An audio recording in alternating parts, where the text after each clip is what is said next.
17 is shape large. Okay, that's not that. Start up again.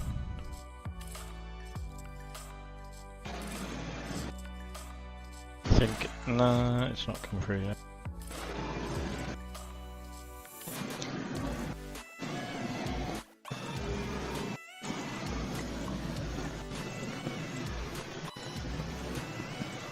Okay. Back through.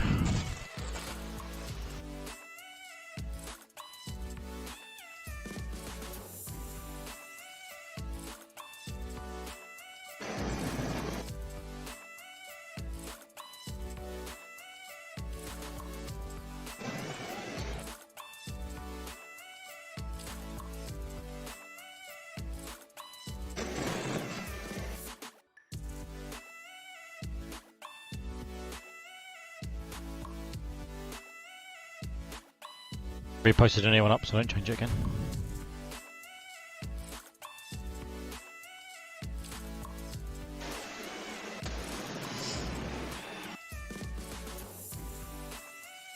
Just start now, man. Yeah, just start now. If it's working, let's just go.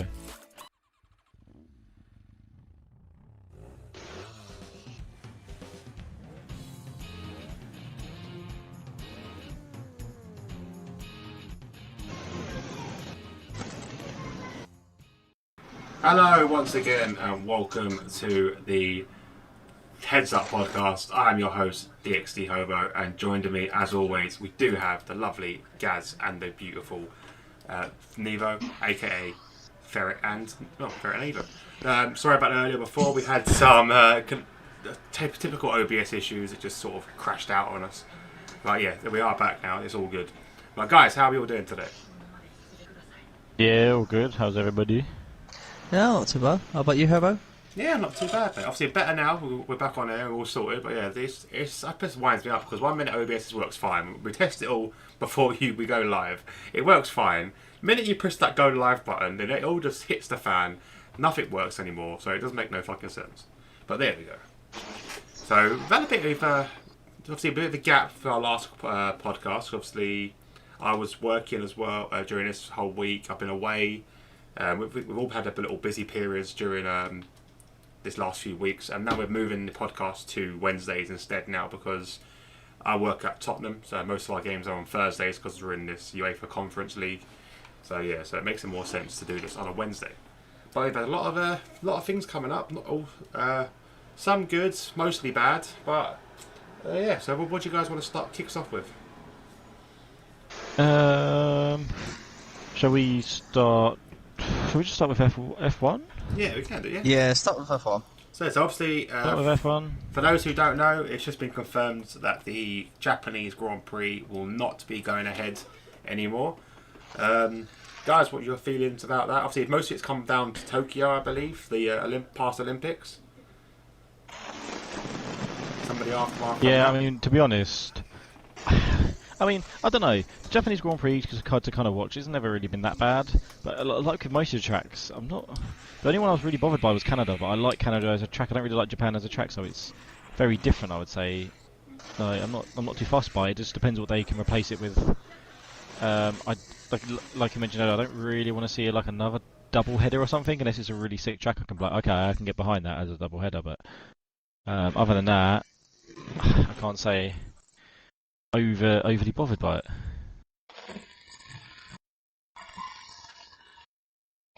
Hearing myself through yeah, I'm not too sure why you've got a lot of background in your on your stream, on your chat. I'm not too sure why. Don't know. Try and reset your mic quickly because it sounds like you're in a blender. Put you in a fucking blender. Gaz, what's your feelings on Japan? See, I'll be honest, I think Japan's one of those circuits that it's different from everything else, not just because it's a figure eight, it's just completely different altogether. I hate racing on it, but it's one of those ones I do enjoy watching. But it's yeah, I'm in mixed feelings. Let's just say, yeah, I'm not too fussed it's gone, but then it's another race off the calendar. What are they gonna replace it with? I'm hoping they don't do another double header at anywhere, or a revisit to another track because that would just suck. Yeah. Yeah, it would. It's like they did the Bahrain secure circuit, yeah, outer ring. Yeah, not a bad idea. It's a different circuit in my eyes. But don't, please, they've got to stop this double header at Austria. They've got to stop. Like they could change if they can go to a circuit where they can make a little change. Doesn't matter if it's 1 or 2 corner changes, but it's a change. Just yeah, or a circuit where things could easily be different. Go to France. Yeah, France with the 167 different combination. Go to tracks. France and just try a combination number 2, for example. Just give it a go. Take the chicane out the Mistral Straight. It will change the race. Yeah, it will. But yeah, that'd be a better one to do. Much better way of doing it. But yeah, I don't know. As long as I don't like Mugello, to have another repeat in Mugello. See, Mugello's a bit tight. You get what I mean? It's not built for Formula One cars, no, is it? it's when you watch the MotoGP on it, it's sick, right? It's built a nice for track. Formula One. It's built for Formula One, but not this generation of Formula One. If you look at the cars, actually dimension-wise, if you look at sheer volume that they take up, it's twice as big as cars that we were racing 15 years ago. The Mika Häkkinen's McLaren is half the size of the McLaren nowadays. Yeah, I mean that's the biggest issue. That's what, that's more what I meant. It's not the fact it's not built for. It's just like the nowadays Formula One. And it's a case of quite a few tracks as well when you think about it. Like even Monaco, like you put those cars on Monaco and it's hard to overtake as it is. But when you make a car that's literally it's kind of ridiculous. And Mugello's kind of fell to the same fate really. Like it's actually a really nice track. I think when I watch MotoGP, it looks awesome. But you put these modern Formula One cars around it, and it's just not wide enough. No, it's definitely not at all. It's like Imola's the same. Yeah, it's not wide enough. I'd say the same for Portimao as well. To be fair. And Monaco. Again, I think Monaco. all of those tracks, kind of the older sort of tracks, they're not wide enough. See, Portimao is one of those ones that they can actually make it wider. They can add on They can add on a meter on most width on most parts of that track easily without changing the track too much. Yeah, no, exactly. But it's like Mugello, they can widen it at parts, but not everywhere. Yeah. Then I think if you widen Mugello, it will ruin the race for other classifications. Yeah, pretty much. I mean, I think places like Portimao, like making it wider, if they get enough races, if Formula One turn around and go, right, you make it a bit wider, then crack on, we'll sign you up to a multi-year sort of deal, which would be kind of decent to have that sort of track there. And maybe if they were guaranteed that sort of deal, they would think about it. But it's a shame. They're nice tracks. It would be nice to see the Formula One cars maybe, instead of being made wider, being made thinner. Well, definitely not thinner, because then they become darts, and that means they'll bury themselves into the barriers. Well, yeah, not in that sense, smaller, but yeah. Just smaller. Back, reduce the size again. Put them back to the size they were. I don't understand why the regulation has said they had to be this big. I think like with a lot of things, they keep trying things just to see. I mean, a lot of it with Formula One recently has been like, oh, we're trying to make the racing quicker, so this is better for the slipstream, blah blah blah blah, all this bollocks, which hasn't worked. I mean, I think the next year's cars look like they could kind of work, but again, it's something that we need to wait and see about. But yeah, I think with a lot of things, they just keep they try things. Sometimes it works, sometimes it doesn't. Yeah, I definitely agree. It's just frustrating that we're seeing another track that bite the dust really, without a real replacement. I say I can't stand the double header of Austria, that kind of shit. I don't want that. I don't think anyone wants to see that again, unless, like you said, they can do a complete change around. But it's just, obviously it's all aftermath from the Olympics, and fair play. The Olympics was amazing. What they did was amazing. Oh mate, if he missed that a lot. There was, for example, the one that stuck out quite a lot was Sky Brown, the skateboarder. She was insane. She was fantastic.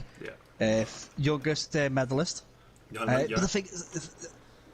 the thing is though, that girl, she made a small mistake in her first run. If she didn't make that mistake, she was going to be a gold medal contender. And her second run as well. Oh, and a second run as well. Yeah, she would have been a contender because her third run was the same up to that standard. Yeah, it was the same as if her third run was her first run. Oh mate, she could have pulled out some shit. But yeah, she just missed the indie kickflip. It was such a shame. I think some people in that scenario, like sometimes on your first run, you just want to keep it nice and smooth, not do anything too much. Do something decent, but something well within your limits, right? Like I'm sure she would have practiced everything that she did like multiple times and think, oh, I can do it. But something you kind of just need a bit of a banker so you can go, okay, I can set this to a high standard, and then on your second one, maybe try something. If it doesn't work, it doesn't work, and you go into your third run knowing, oh, I can do this. And you go and smash out your third one and it's insane, you got a better chance then. Yeah, but she got lucky. She got lucky because the favour actually made 3 mistakes in all 3 runs, so she got very lucky. Well, I mean, it's funny because like her dad's British, her mum is Japanese, and she was born in America. Yeah, she's English. So, yeah, I thought it was brilliant. She was able to basically pick and compete choose for any of those 3 countries. Yeah. And she liked the English or the GB program because it's a lot more relaxed than the Japanese one. Well, they've promised her if she did well that they were going to invest heavily around the whole of the UK for skateboarding. Yeah, and she smashed it. In all fairness, she smashed it. She's done something amazing for basically skateboarding in the UK. I was watching the Brits. I was watching the men's afterwards, and some of the guys did what Alex has said in the preliminaries, and they went out an easy run, just make sure they set something, bettered themselves 3 times, but because they were the heats and it was only 8 going through, every group after stepped it up. So from some of the favourites were actually knocked out. Yeah.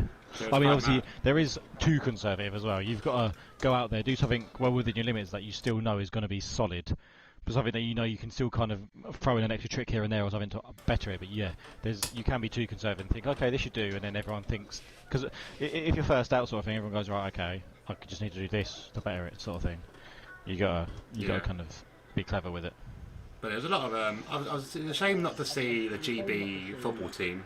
Like either of them, really. It's a big shame not to see them competing, because that's normally a highlight watching the GB play. I seen the women play a few games, but I didn't see the men. Yeah, the men didn't. The men didn't bring a team. No, that's and the basketball team either didn't bring a team, which is a bit of a shame. We had no basketball team either. Yeah, but the figure is, there's like, when you look at the size of the country, we've got 60 million compared to most countries that got like 3-4 times as much. We've got one of the biggest Olympic teams out there. We've got to kind of like to go, what have we got a good chance of getting a medal in? Well, so it's all focused on cycling, rowing, sailing. Obviously, everybody's got to put a track and field team in. So, and it's quite unfortunate that our pentathlon runner, what's her name? I know you're about. I can't think of her name now. But she got injured. Katrina Dutton. Yes. She got injured, and she was going for gold. Yeah. KLT. Katie. Katrina Sutton. Thompson Johnson. Yeah. Thompson. I think it's Thompson Johnson. Yeah. It's a very similar second name, Thompson Johnson. Yeah. KTJ. Johnson Thompson. So. Yeah, KGT. KGT or KJT. Oh, yeah, I think it's KGT. Yeah. It's really unfortunate. Really unfortunate about that. But just going back to F1, what did you think of the Hungary race? Hungary? I don't like Hungary. At all. But it was a sham. To be fair, I quite enjoyed it. It was a shambles, but I quite liked it. The Like, fact it was that nice to see it was like the different people out restart. front. The restart was just Hamilton. Like, what the fuck? Yeah. That I cost think he him was- so much. I know. Yeah, I think he was doomed if he didn't though, because obviously he's right at the start of the pit lane, right? So Yeah. if he pitted, He'd he's got then got stuck. away for absolutely everybody else to go as well. And I think if he started on the grid, I feel like he wasn't quite as bad off doing what he did than if he had come in. But imagine if that happened, right? Imagine if everyone pitted. There'd be no start. There'd be no Yeah. start No, for the race. there would be no there'll be no start, and it'll be basically start from the pit lane. Yeah, so it'd be so stupid. you got to think like George Russell, right? But then again, George Russell got himself up to third Yeah. after after that, but got told to give the places back. Yeah, that was a joke. So but he got points, though. he got points though, but it's like that he got told to give his places back because he managed to get the advantage in the pit lane, Yeah. which is means that Lewis Hamilton still should have got given first. Yeah. coming up the pit lane. Bit of a shambles, really. Bit of a shambles. But you can't. The problem is in the pit lane, you can't change nothing. You know, this is like there's not enough space. You know, so it's either everyone waits in their pit box when they're double stacking, for example, let him go through, or it just ball like I don't know. I think it worked out all right for him. Yeah, especially afterwards, it was like that, right? If you need to compromise my race for Nicky, do it. yeah. Focus on Nicky, and Gentleman. that is the best teammate you want. Yeah. Yeah. So, obviously, if he was in a Mercedes, I don't think he would have said that because he knew he'd be in one of the faster vehicles and could have done a lot better. Because so like next year, if he's in a Mercedes with Lewis and it was the same situation, I'm sure George would not have gone, oh yeah, focus on Lewis, just you can compromise for a race. I don't think he'd do that because I reckon he would be able to put himself back up there. But George is just a fantastic teammate for Williams. He's a fantastic driver, and they're going to be gutted when he goes. Yeah, they are. 100%. But then 100%. you got this Bottas situation. Now, there's a guy on a Facebook page for the F1 game that who's slandering Lewis. Terence said that Lewis paid Bottas to take the Red Bull cars out. Now, to be honest, it's like you could understand Bottas just fucked up. Yeah, it was a huge mistake. But the thing is, about if it was any other point in the race, it's just a lock up and you're alright. But start of the race, it's just caused so much chaos. Yeah, I was more gutted for Lando Norris. Yeah. Because he had that streak of always scoring points, and it was going to continue. And then Bottas ruined it for him. It's like, oh, that's just unfortunate for him. Yeah, it's a big shame. Izzy just said Gaz in the chat, but she hasn't wrote anything else afterwards. I'm not too sure. Oh, I've been watching the chat, making sure that the comments are coming through, but it's just Gaz. It's just Gaz. it's just me. It's just me. Izzy loves me. It's all good. Oh yeah, I want to say Well, as we are on well, the, actually, very quickly. Thank you, by the way, to everyone for me hitting my 100 subscribers. I much appreciated it. I'm actually on 104 now. So thank you very much to all you that have subscribed. Hang on. If everyone was in equal cars, So the stream had a little hiccup. I think we're back again now, but yeah, go on, carry on.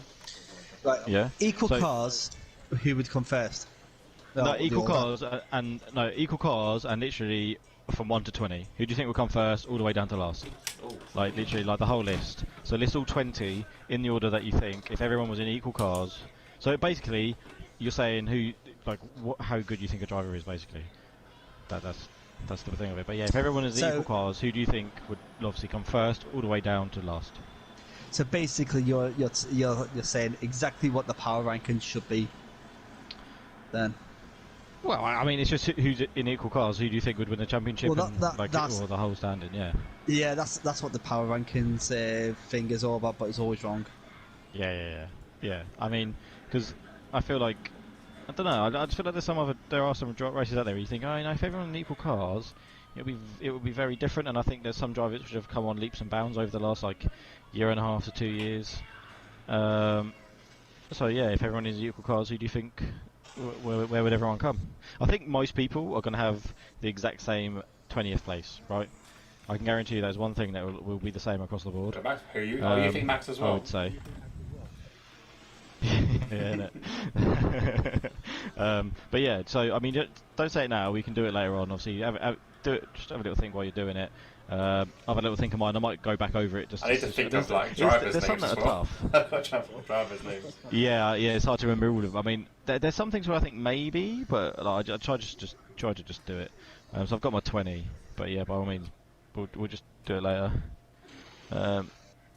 So next thing, what do we want to talk about? Do we want to start at the start of the Prem League, or actually, I'll tell you what.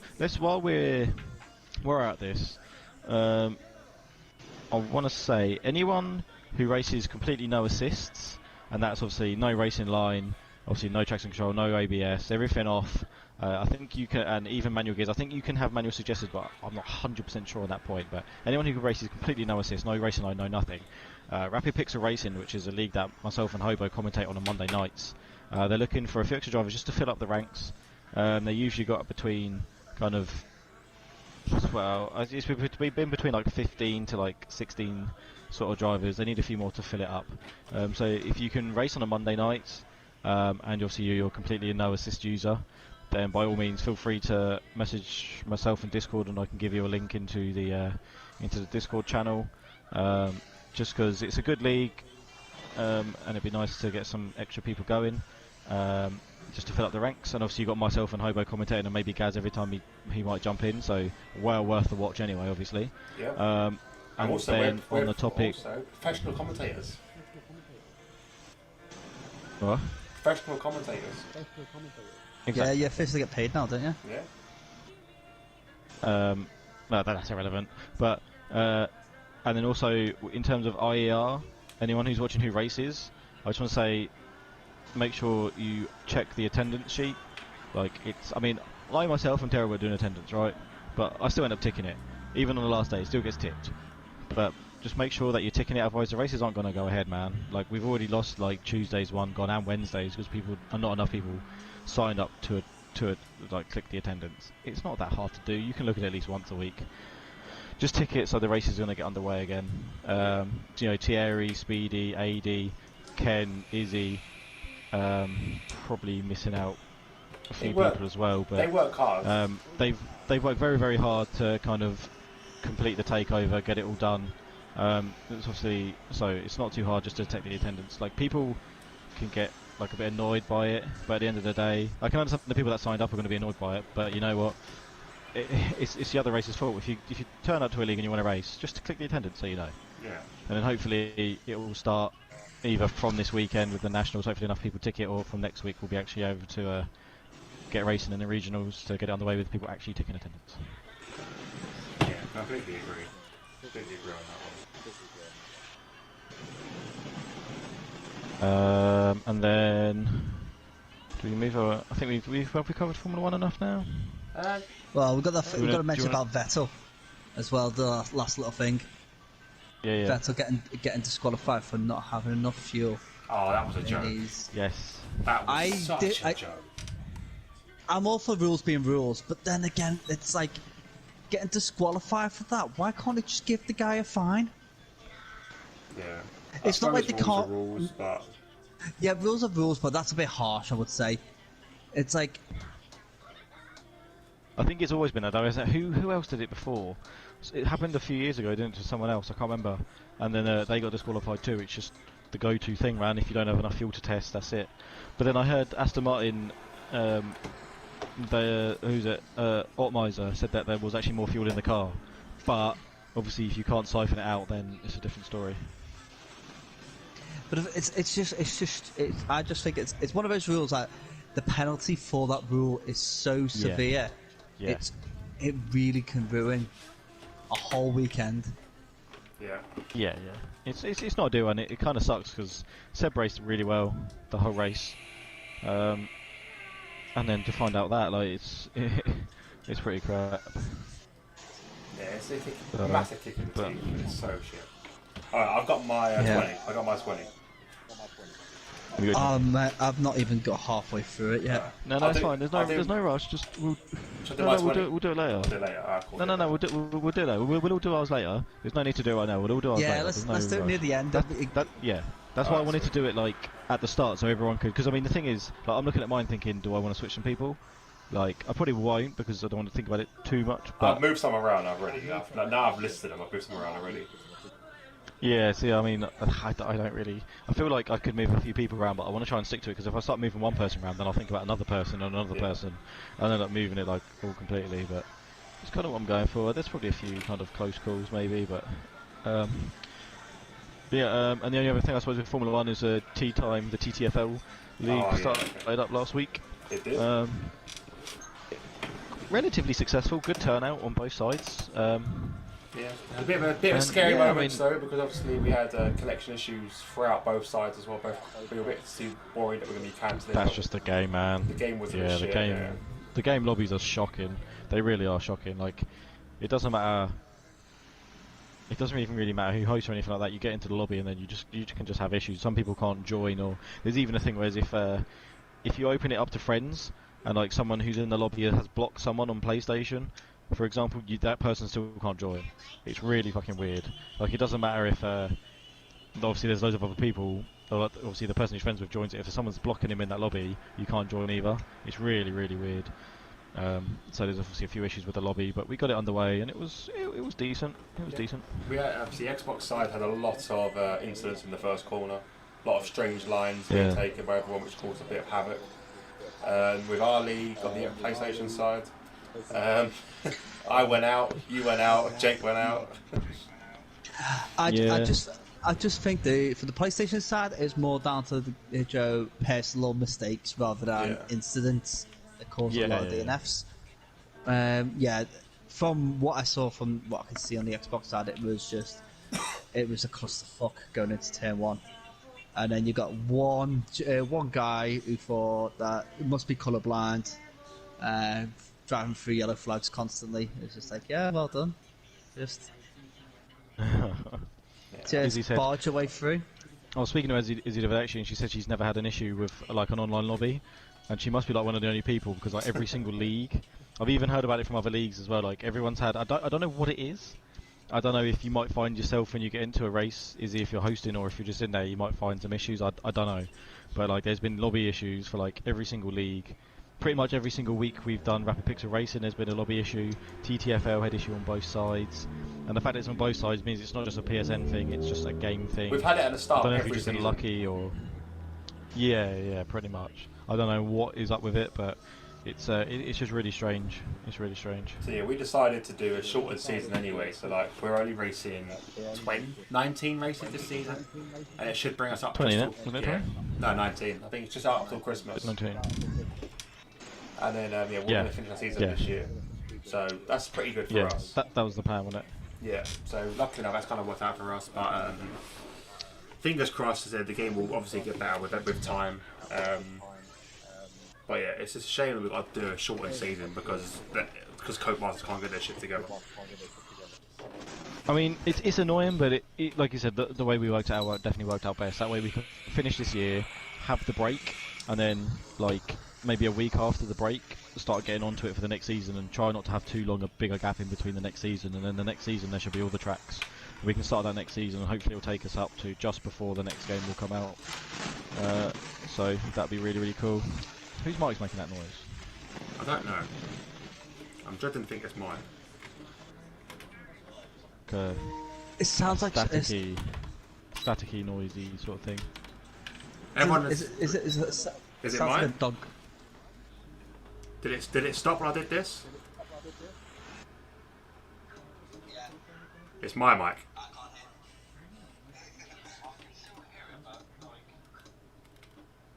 Not that bad. I think it is you, Hobo.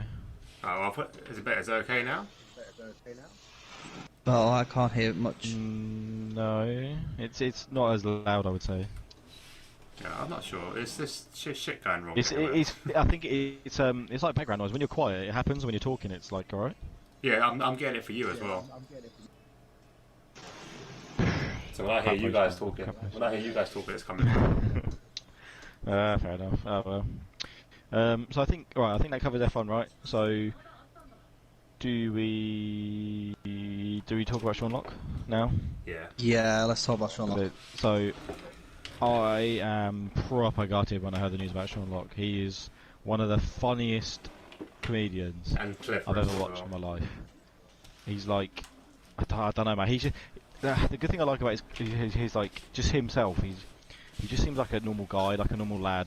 Likes to have a pint down the pub with the guys or just on his Larry, and he just everything he talks like that. Like, and I can watch him. Like, there's a few comedians which I can watch and find it really funny, but don't have much rewatch value. But with Sean, like, I can watch the same clip of him over and over again, and it literally has me in stitches. Every single time, man. It just gets funnier and funnier. It's ridiculous. Yeah, like my favourite part of his is when he's on 8 out of 10 Cats. Does countdown obviously, and he's talking about when he wins Rear of the Year, and if you literally that sketch has me. There's other ones as well, like when he does his Michael Jackson impression, Oh, yeah. and when he's doing yeah, and when he when he's playing Carrot in a Box with John Richardson, man, and he beats him twice. Oh, that was like, hilarious. Carrot in a Box was so the funniest brilliant. thing. Yeah. If you guys haven't the seen first it, time he does it, if you guys haven't seen Yeah. Carrot in a Box, just Google it. It is you should watch both of them. It's the simplest amazing. game in the world. Like, it's basically there's two boxes. There's a carrot in one, and Sean's got to convince John Richardson that the carrot's in his box if he hasn't got it, or if he's not in his box. Yeah. He's got to lie to him and bluff. Yeah, it was amazing.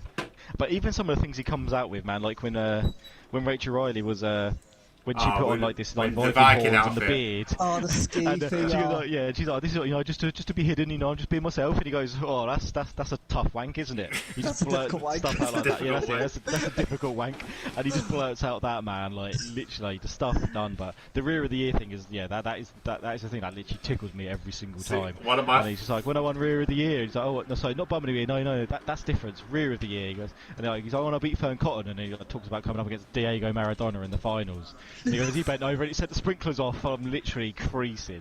He was fucking one of the best comedians ever, and it's absolutely gutting that he's gone actually, because there's not many comedians. I like comedy. I love comedy, and but there's only a select few which I really really like, and he was probably top of my list, man. And it's absolutely gutting. Because I used to watch him on QI and everything like that as well, and his stand-up's hilarious. Like, there's a whole sketch he did about an imaginary budgie. He's killing with a teaspoon very slowly, and the crowd's going like, ooh, ooh, and he's going, it's a fake budgie. Like little things like that. It's killing me, but it's just a massive shame. Yeah. But like, he's like his last videos posted was all about supporting people that's in like basically on the breadline, people living in poverty in the UK. Yeah. So he knew, because he knew like the cancer was going to beat him very soon. He decided to do this little serious post about who he's supporting wise and everything, like charity wise. And it just made me think like that, even though he knew that Joe is to do that, it just makes him a much better person than what most people would think. Yeah, I think that's another thing as well with him. Like, he was actually genuinely just a nice guy. Like, all you see of him every time is him just making jokes. But it is weird. Like, every time he was making jokes, he never. Some people make jokes and but they come across like they're a dickhead, and they are a dickhead. And some people obviously make jokes and they come across as a dickhead, but they're not. But he just made jokes and they were hilarious. But I never once thought he's a dickhead. Yeah, he's an ex-builder as well, isn't he? He's an ex-builder. Yeah, he's just a proper like normal bloke, man. Normal. He actually, he's fucking brilliant. In the 80s, he was a builder. In the 90s, he actually come down with skin cancer because of being in the sun all the time, and he beat that. So it's a shame that this form of cancer's got him, or whatever. I don't know what form of cancer he's had, but it's got him. Yeah, and that's the most annoying thing I think. I didn't even know he had cancer. And I think it's the same for a lot of people. No one actually knew, and then like I got this news. I was just like, "What the fuck?" Like I wasn't even expecting that to pop up like, on my news feed this morning. Yeah, so I was fun enough watching him the other day, like on TikTok. There's loads of his videos on TikTok. Yeah, I was watching him the other day. Yeah, that's the weird thing. I was watching him yesterday because he's always on TikTok, and I watch him on YouTube quite a lot, like just going through some of his best bits because they're literally hilarious. And I wake up this morning and he's dead. I'm like, what the fuck? It was, yeah, so that was absolutely gutting, man. But Yeah, it's a shame. But he was, I don't know, he was one of the best comedians. yeah, he's very clever me, as well. like, A very ever. clever man as well. Yeah, yeah, he was brilliant. He was absolutely brilliant. And yeah, so that's pretty sad. So I mean, I guess I kind of hate it when people always go, "Oh, my thoughts are with his family and friends." Like, But I don't know the guy. I don't know they his genuinely family. are.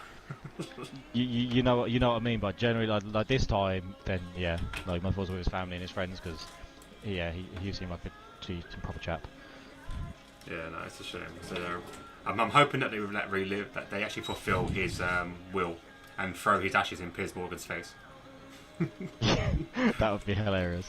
That would be so I think good. he's got to do it. I think he's If just I was got to Piers, allow I'd take it. He's If I got was to Piers take Morgan, it. I'd take it. I'd be like, go on then. Go on then. By the way, that is a line from one of his sketches. Like one of his Yeah, when I die, throw me. And they said on his obituary, he wants to have no. Yeah, that's the weirdest thing. I was watching that skit like yesterday and again today. Obviously, it popped up and he goes, "Oh, what would you want as your obituary?" Well, I wouldn't really care. I'll be dead. Yeah, I'm dead. And I was just thinking, oh wow, that's yeah. I was just like, wow, that's it's home so much different now. And you go, It was just absolutely brilliant. You can't convey tears, can you, Jimmy? No. Oh Yeah. Oh, well, rest in peace, my friend. Poor guy. It's Yeah, such a man, shame. We'll be 100% watching your rest in videos for years to come.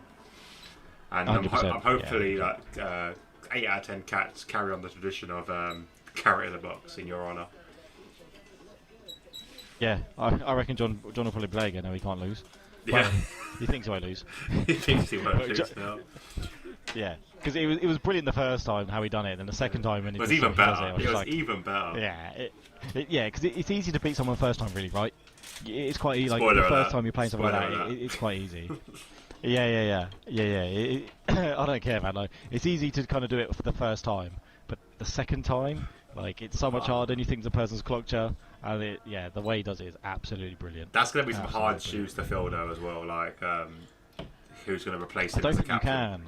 can. I generally don't think you can really. Yeah, I don't think you can replace him like that. Like he's such a unique kind of comedian how he does it. Like there's other funny people. Don't get me wrong, and there's other funny people which I think would be a good fit on that show. But I just don't think there's not another Sherlock. Nah, and listen, he's got so much banter with, especially with John Richardson and Jimmy Carr and that. And even Rachel Riley and that. Yeah. Like, it's just hilarious. Just with everyone that comes on, he's just like he's insane straight away. But yeah, Absolutely the insane. whole clotted cream thing. Like, if Yeah. Michael Jackson moved to Devon, What's Bacardi cream? we sell our own teapots. And the fact he's got James Corden in Stitches is just hilarious as well. Yeah, basically. no, yeah, that's it. I'm not a huge fan Magnus of James Italia in Corden your as chat. well. Hi, Magnus. Oh, he is. Oh, yeah. See, I really like James Corden. But I really like James Corden. I can go. I fell out of it with him. Not fell out of him like I knew him, but I didn't like him for a bit when he got really cocky. He started to go really like arrogant, and so I kind of stopped watching him. But when he started doing the carpool karaoke and all that in America, like he suits America, so like he actually's got back into me. Like a little bit, but I think at the time when he was filming that, I wasn't a big fan of his, so I didn't really watch 8 out of 10 Cats because I knew he was on it. But yeah, watching it back now, it's just hilarious. It is just hilarious. Yeah, no, you're right. He did get a bit arrogant at one stage, and I kind of missed that. I kind of just didn't watch him as much, especially because when he first went over to America as well. All of a sudden over here, you don't see you don't really watch his shows. He falls out of the loop. Yeah, that's it. But then obviously becomes massive in America. But then now, since I started watching more of his stuff, like again, even some of the old stuff, like even his film that he done, man, Lesbian Vampire dead. Killers. I watched found it. it hilarious, man. I watched it, but I it found was it so hilarious, bad. though. It was so bad. Mate, I think it's so bad it's almost good, man. Like they just blow up and he's just pissing himself. It's just like, oh, there's plain gum everywhere. Like I just think it's like brilliant. I think it's so bad it's almost. I think good. I watched that film. I think I watched it all the way through. I think I was young when I watched it, so obviously it was funny. But like, watching it back now, I'm like, why was I laughing at this? But the same thing. I'm just childish, I suppose. Gavin and Stacey, like, I can watch that for hours. That's amazing. It's genuinely. If they don't do another funny, season, man, they can't end it how they ended it. Oh man. no, it's just so. I'm All so we need there needs pissed. to be I'm so pissed. There needs to be a conclusion. Because COVID has ruined There it needs as to be a well. It was meant to be a whole series like this last year, or at least another special. But yeah, COVID killed it. Yeah, man. But they better fucking do it Screw because COVID. it's left on such a fucking cliffhanger. It's ridiculous. I remember watching it right Yeah. over Christmas, and it was it Christmas, the year of COVID Christmas, or was it the year before Christmas? It was 2019, wasn't it? 2019, yeah. So it was the year before Yeah. COVID. I remember watching Well, it with the like a month family, before. Yeah. and then literally, like, Christmas, COVID Christmas, I watched the whole thing. It got to the end. I won't say obviously in case anyone hasn't watched it. But I remember it ended. They went, the same things like I'm on. And it goes, "Tell me tomorrow." I literally, at the top of my voice, went, "No!" Yeah. Yeah, man. I literally screamed. 100%. And my family guy looked at me like, "What the fuck?" And I'm like, What do you Yeah. mean? How has it ended like this?" Yeah. You can't end it like that, man. And I'm going. Don't do this, I think I please. was 16 years. I went, "They've got to make a series. They've got to make a series." I know. Yeah, they 100% have to. 100%. They can't end it like that. But All right, But so yeah, we'll move on to a new topic. I think Gaz is dying to talk about this. yeah, Obviously, actually, Gaz, you can take the lead in this topic because unfortunately, myself and Hober are uneducated swines. Yeah. Oh, so it's Afghan then, yeah. Afghan, I can yeah. say my tiny little piece on it, but that's about There you it. go. Say, I'll tell you what, say your little he's- bit, and then I'll say my little bit, and then we'll piss him off enough. He'll go on like an hour and rant, and then we'll take us to the end. Yeah, let's go for it. Go on, let's hear what you got us to think. So I'm not super clued up on the whole Afghanistan situation and stuff like that, right? But I feel like it's we. I feel like we were over there babysitting a country right now. I can understand sending aid to certain countries, that's understandable. But I also feel like some countries are kind of too far gone, and like the presence of like the Taliban in that country is so strong. I always knew like as soon as like as soon as the forces were pulled out, the shit was going to hit the fan, right? People like the Taliban, they plan for these sorts of situations. So when I heard that like we were pulling out, and then you see all the outbreaks and everything like that, I was thinking I kind of expected it, and I feel like we've wasted 20 years or something there. Yeah. And I feel like I feel like it's so long overdue for us being there, and people putting their lives on the line every single day and things like that. For that purpose, I'm thinking, I just feel like I don't know. I almost feel like unfair for the forces, like in a sense. See, I didn't agree with the whole thing in the first place. Well, at the start, you don't mind, right? You want to go there, you want to keep some peace. But 20 years later, it's like, oh come on, man! Like if the country's fucked, it's fucked. There's not what more can you do? You send people over there to try and keep some peace, but you just know as soon as you leave, shit's gonna hit the fan. See, I thought the whole reason we went over there, firstly, was oil, but secondly was to keep the peace, and then to train the army down there on how to use the guns, how to defend their country, and rid the world of Taliban, basically. Yet we leave, and 10 minutes later they're invaded. It's like, Yeah. wait, That's what it. have you been teaching them for 20 years? Like, was the French there? They fucking rolled over and just said, "I give up, I surrender." I don't know what But happened. that's the thing.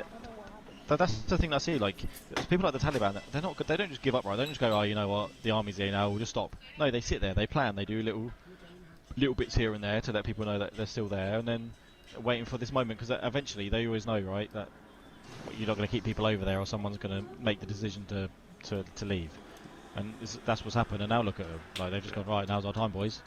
And I feel like we've wasted all that time over there for this. So that's what the idiots think. Let's have a look what the ex-army guy thinks. Yeah. To be honest, well, Herbert, you were miles off for reason-wise. Oil. Everyone over there for oil. There is no oil fields in Afghanistan. There is no oil under Afghanistan. They're the change attack they got there. Was like, "Where's the oil? We ain't got no oil." Okay, we'll train you then. Well, see, like the taking the piss, by the way. whole start, yeah, the whole start was just one of those weird ones. It was initially America's idea to go into Afghanistan because that's where they said Bin Laden was hiding. The fact is, though, they knew Bin Laden was in Pakistan and they couldn't get into Pakistan, but they knew found well they can get into Afghanistan because the Afghanistan government was a de facto government, so they had no real power. Wasn't he at home the whole time? Like, am I wrong in thinking he was at home? He wasn't at home originally. He was where the found him was in his own compound just over the Rand line, which is the the flexible border between Afghanistan and Essentially Pakistan. at home. Really, Essentially at home. basically, yeah, at home. That's Sitting where on they his found him sofa. at home. I've just got Well, the he's image. actually, he was in bed. I've got the He was- image of him he like was in in bed, bed. like watching like Family Guy or something, of all the jokes about him being in a cave, and him just going, yeah. Well, it would have been 2D TV because they don't get modern TV over there. Oh, well, here's some shit ass Family Guy then.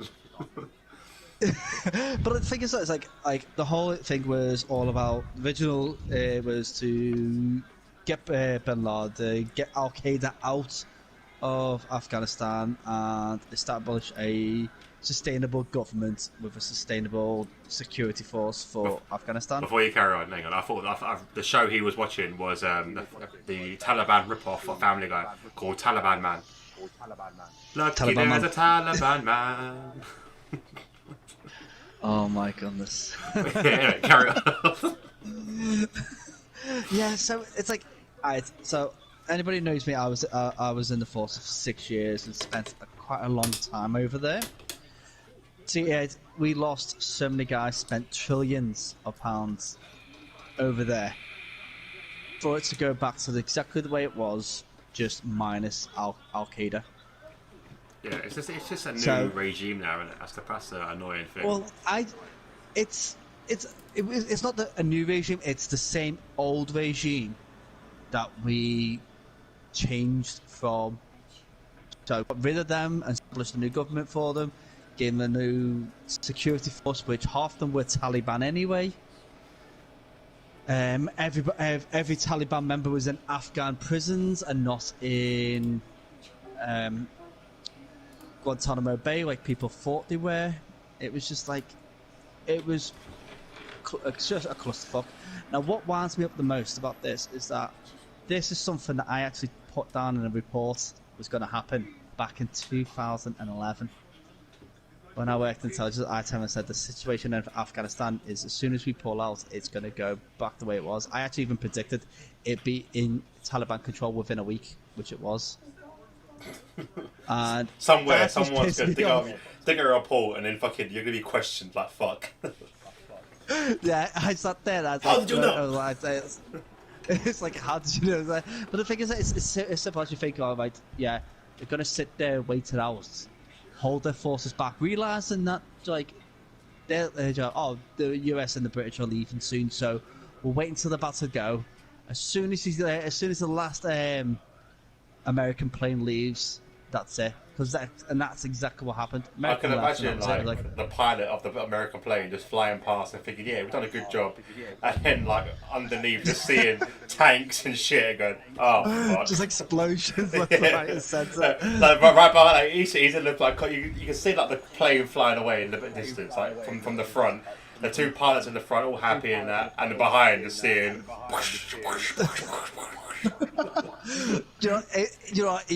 Honestly, you could write a comedy about it. There It's will that be. bad. They're guaranteed. There will be so many jokes about this for the next like a few years. It'll be a joke. But it's like, now I've got a couple of friends over there that will like basically message me, going, "Is there any way that you can write a letter to the Home Office to tell them and say that I'm a good guy and I can help it?" And I was like, I'll be honest, a lot of them I had to say no to because I couldn't guarantee that they were decent. You get me? Yeah. But there was one guy, and I mean, we for 6 months we were like brothers. Like we were sharing pretty much like our dinners together, living in each other's pockets, helping each other out. Yeah, it was like a bit of a Candlelit romance. dinners in the desert. Yeah, hand in hand walks after dinner. That's it. I can imagine Yeah. all our images. Done in the film Sweet 16, and like they've got the birthday candles and the cake, and they're sitting in candlelight. It's just him. It's just Gaz and this guy. Yeah. My endless love. Well, the one thing that's got me really hurt about it is like after all the shit that's gone through, all the people we've lost and all that, and now I've got a friend out there that I can't get hold of anymore. And that's like, I know he's got a little girl as well. And I'm thinking, oh shit, this is Jack. He's like a really smart guy. He's worked as an interpreter for the UN. He worked with me as an interpreter. It was to interpret, absolutely amazing. to interpret you. Yeah, no, yeah, to interpret Scouts. I can understand that. Yeah, I can understand that. Yeah, the Taliban can't understand Scouts. They can understand English, but not Scouts. No, I want about like so you're doing it to the Americans. No, It's like that film. You see Gaz taking off like the Taliban wheels, and like he can't explain why he's nicking them. It's like mate, but they can it's like understand it. Hot Fuzz. He goes, what are you voting for? And then the interpreter like, that's Gaz bit. Interpreter's going, I just cut his head down. What's he voting for? That's the conversation between Gaz, your intelligence guy, and the Taliban. It's just like for me. It's just like I've like last couple of days I've been like just really angry about it in myself, because part of me now feels like that my whole time in the armed forces was all centered around Afghanistan. And it's for nothing waste. as well. Yeah, waste of time. It was a complete waste of time, waste of effort, waste of. I got injured out there. Went through so much shit for fuck all. Yeah, I saw. That's the thing, innit? Go on. Oh, Yeah. and then that's the thing, and I think like you said, like you predicted what would happen, man. I feel like even myself being on the complete outside, not really keeping up with it. Like years ago, I thought, well, as soon as we leave there, that like it's just gonna go back to the same thing, man. Unless you completely like, it's just never gonna. It's one of those things. It's like it's a never-ending thing as well. Like I feel like it was a bit pointless in a sense because it's just never-ending. Yeah, Like, they're never going to change. They see it as like it's an eye for an eye. Anything you do over there, they're going to try and retaliate to match or better it, right? I just feel like you're fighting a losing battle in a sense. Well, what I don't get really 100% though is that even taken away, like people seeing the Taliban as terrorists, but they're not. They're not actually extremists either. Yeah, No, they're a political group, aren't they? They're not really, no. They're a religious group rather than political. Right, so basically, Taliban means the educated. Okay, and anybody who's like high up, they're called Talibs. Okay, and that means that they're educated. Now, some of these Talibs were actually educated in Oxford, in Cambridge. So they've got good education. They know what they're doing. It's just that they want to live in a full Islamic-based law, Sharia law. Although the Western world does not see it that way, but you've got to think that we used to live in a similar situation where Sharia law worked. They don't have women's rights. We do. And that is the main difference. You just got it's exactly what it was like. So 200-300 years ago in the UK, where women had no power, no rights, they listened to what the man said. That's what Afghanistan is. All they are is good old days. I was gonna say that. I was like, oh, I don't know. I don't know if we can say that. As my mum's husband said, like the good old days when women would do what they're told. Yeah. I'll be honest, it's like I don't understand why we had to interrupt a country that wasn't causing issues. It's like North Korea. Why if North Korea are threatening the world that they're going to hit them with nuclear bombs, and we've done nothing about them? Yeah, but have you seen their nuclear bombs? They can't even hit anywhere. Yeah. They can't. The thing is, that's the thing, right? It would be so easy for America to sweep through North Korea and take out the whole regime before a nuclear missile gets sent off. Easily done. Yeah. Right? But they don't do it. And the fact that they go to Afghanistan. The Taliban have got no nuclear weapons whatsoever. I think we've been there 20 years. They've got no nuclear weapons. They've managed to defend themselves against the Russians very well without a single armoured vehicle. Yeah, it's like... They're crazy, aren't they? It was a bullshit call, even though they feel like, oh yeah, we'll go over there to get Bin Laden. Now the Taliban, when they were controlling Afghanistan, said, well, if you come here to look out, we're not going to help you. The Taliban and Al Qaeda worked hand in hand because they were like they're from the same kind of area. They wanted the same kind of thing. Apart from the Taliban didn't really want death on the West. They just wanted to live under Islam law. But it's just I don't see why that the British and the Americans and all the coalition armies that joined had to think, you know what, we're going to go out there and going to destroy the Taliban government, re-establish a new government that's democratic, Western favoured, and then leave them to defend themselves. It's just like they're fucked up massively, and all these guys that have lost their lives, all these families that have lost sons, daughters, brothers, sisters, taxpayers that have lost trillions, put the country in debt for a war that lasted 20 years to have the same outcome, just that before we started. We are more in debt than what we were beforehand because of it. We've lost hundreds of great people because of it. It's just, and we're now looking at a possible humanitarian crisis where the Taliban could easily kill thousands of people over in Afghanistan just because they had a little bit of ounce of Western freedom and they want to keep it. Yeah, it's kind of crazy. But I think I've droned on about it. I just thought I'd get it off my chest, really, as I just really wound me up. Yeah, no, like I said, from the outside point of view, I was just like, here we go. As soon as I heard that, I was like, with this, like everything that's kind of happened in the aftermath is just like, well, it's just to be expected, surely. And I feel like if I can figure out someone who's, not been in the military, doesn't even really watch the news, I was just like, if I can figure it out, then surely the people that make these decisions should have figured this out.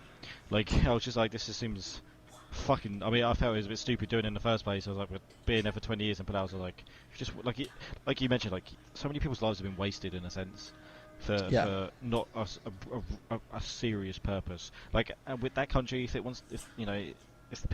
people want to run it a certain way, that's gonna be their agenda no matter what you do to it. Like you can calm the storm, like we calmed the storm for like 20 odd years by putting people there, but it doesn't change people's thinking, and especially religion. Like people are very, very strong with their beliefs, man. It's not going to change it.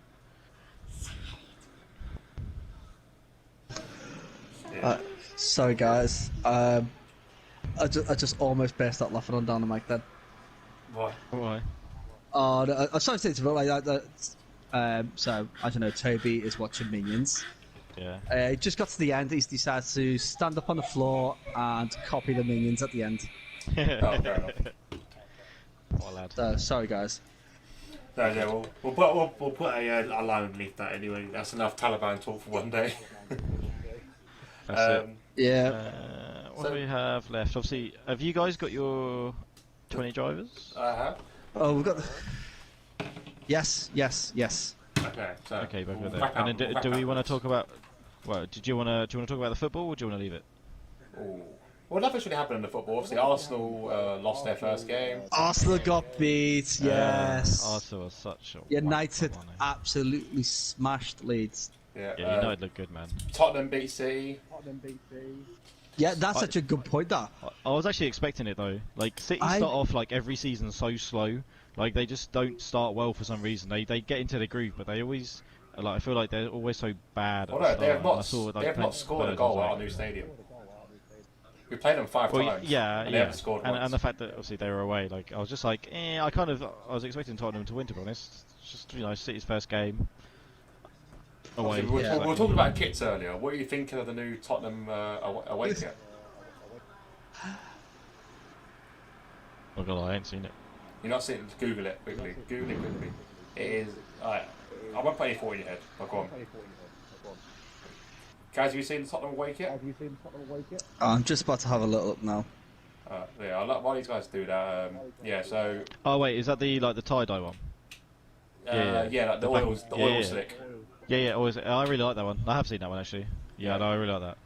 I like that Do you sort of want design though. Do you want to tell what it looks like to me? Go on. The background of the cards in FIFA Ultimate Team, Okay. team of the season. I kind of see Yeah, It that. does yeah, look like that. Yeah, a little bit, yeah. Yeah, I love that kit. It's better. It's- The home kit is just white, which is kind of annoying, but that kit is sexy as fuck. I've got to say that actually does actually quite cool. I actually do like that. It's not very often I could say that Tottenham's actually had a really cool Yeah, kit, neither but can that I. is Neither quite can I. That's nice. It's been a while. Like I like the other one. The last one I liked was the green one we used for Champions League, but that one grew on me quite a lot. Yeah, but like, it's like the Man United kits now have gone a bit, gone back to the old days. Oh, like, it looks like a League Two. It looks like a League Two kit. I'm it's sorry, the home kit looks I like horrible. the home kit looks horrible, yeah, but like the away kit, you got the blue and white one that's actually taken from being a early '90s kit, and then you got the dark blue one, which I think is the third kit, which is actually really nice. Yeah. I've actually I've ordered the United kit for myself and Toby. The third kit because I think it's so nice. I always feel like United have quite a nice third kit. Like the home kit's always pretty standard. They always try and do something different, take it back or like modernise it. The away kit's always kind of, and then the third kit, I feel like it's with a lot of teams actually. A lot of teams' third kits are usually kind of cool because it's just different because it's the third kit. People just go, oh, let's just do whatever. But yeah, I quite like the third kit too. Yeah, I'm still waiting for Tottenham to announce their third kit. They've not announced it yet, I don't believe. Nah, not that I'm aware of. Bit of a shame, but the home kit is horrible. It's just white and it's just so boring. Yeah, but it's kind of that's the thing with the home kits, though, isn't it? Like, it's kind of your identity. Yeah, So but they we don't normally really have a bit of deviate too colour much in from it. home Like, kits. it's normally a bit of blue, a bit of yellow, but it's just white. It's just white, plain old white. Yeah, but can't your go wrong with away it, I kit suppose. is. Yeah, but your away kit's the same. Your home kit is exactly the same as Man City's away kit. Yeah, and our away kit's decent as well. I like our away kit. I wouldn't mind. Your Go on. I think your away kit might be the best of the season. Yeah, I wouldn't mind. Did a home kit like that with white instead of dark blue and all that? I think that'd be pretty cool. Even though you've got to have a look at the Leipzig's away kit. There's also a rumour about our third kit, and our third kit looks insane as well. This is a rumour, but it's purple and silver, and it looks amazing. And apparently it's been leaked by the Sun. So I think they have kind of confirmed this is going to be it, and it looks amazing. I like both Leipzig's kits. I like the home The home white kit's and the always red. been nice. It's not changed Yeah. much. and the away kit's But pretty cool. the away kit, Liverpool's European shirt is Something I don't care about. basically it looks like it looks like a black shirt that someone's basically trod on with bloody shoes. Yeah, it's pretty me. It's probably a funny. scouse running away from a crime scene. Yeah, most likely. But it's Scousers, can't trust them. Yeah, you can't trust a scouse. Alex, I'm sending you a Yeah, you picture can't. of the. Actually, I'll send you both a picture pic. of the leaked apparent third kit. For Tottenham. Well, I've like, It's in our Discord. yeah, I'll have a look in a moment, but like, you've got to check some of the kits out. Like, Juventus's third kit looks like lava from Minecraft. That third kit is fucking hideous. I love it. The thing is, I quite like purple, but that is just. It looks like someone's driven over it. Yeah, that's what I like about it. It looks like someone has drove it with a car or a van or something. But that's not good. I think it's pretty cool. I like weird kits. I like weird kits too, man. You see my ones on FIFA, but that is just. I like purple and like pink, but that just. If that is our yeah, third just kit, doesn't I will be buying it, and it would tempt me to buy the white kit because I have all three kits. I'm sorry, mate, but you need your eyes tested. Yeah, I you do- need, I you need do to give your like head a it. wobble, to be honest. That's not that nice. And I'm pretty sure it is confirmed because there's also pictures of it on Pez. But yeah. Anyway, so enough football talk. So one season, one game down, 37 to go. Fingers crossed Arsenal keep Yeah. up their form. I'd love it if Arsenal got relegated. Yeah. Like the best thing about Arsenal is the Arsenal fan TV. Yeah. Like genuinely, You see the guy freaking that's out. literally the only reason. He Yeah, man. absolutely freaked Troops. the fuck out. Yeah, true. He was like, I fucking put money in this fucking club. I'm not fucking going again. Well, you have to feel for the supporters, right? For starters, they have the most expensive season ticket in the league, Yeah. right? By quite some margin as well. And it's just like, they get all this money, what are they doing with it? And then their performances, like, I mean, I liked Mikel Arteta as a player and, like, as a assistant manager sort of thing. A coach, yeah. And as a coach, but I don't even feel like he's the biggest issue. Arsenal are the issue. The actual club itself are the issue.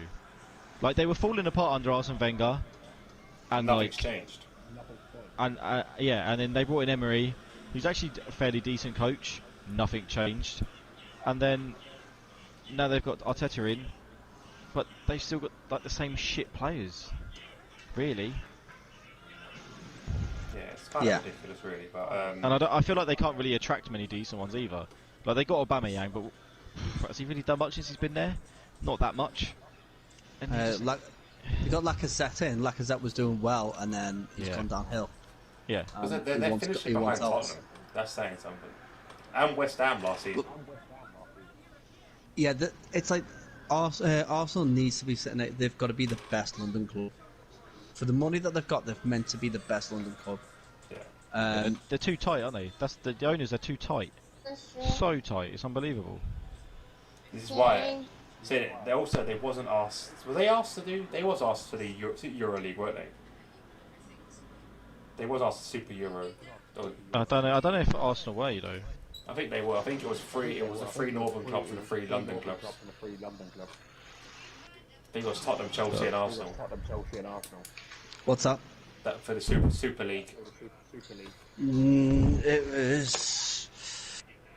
It was City, Yeah, it was United, it was- Liverpool, Tottenham, Chelsea, United, Tottenham, Chelsea, Arsenal.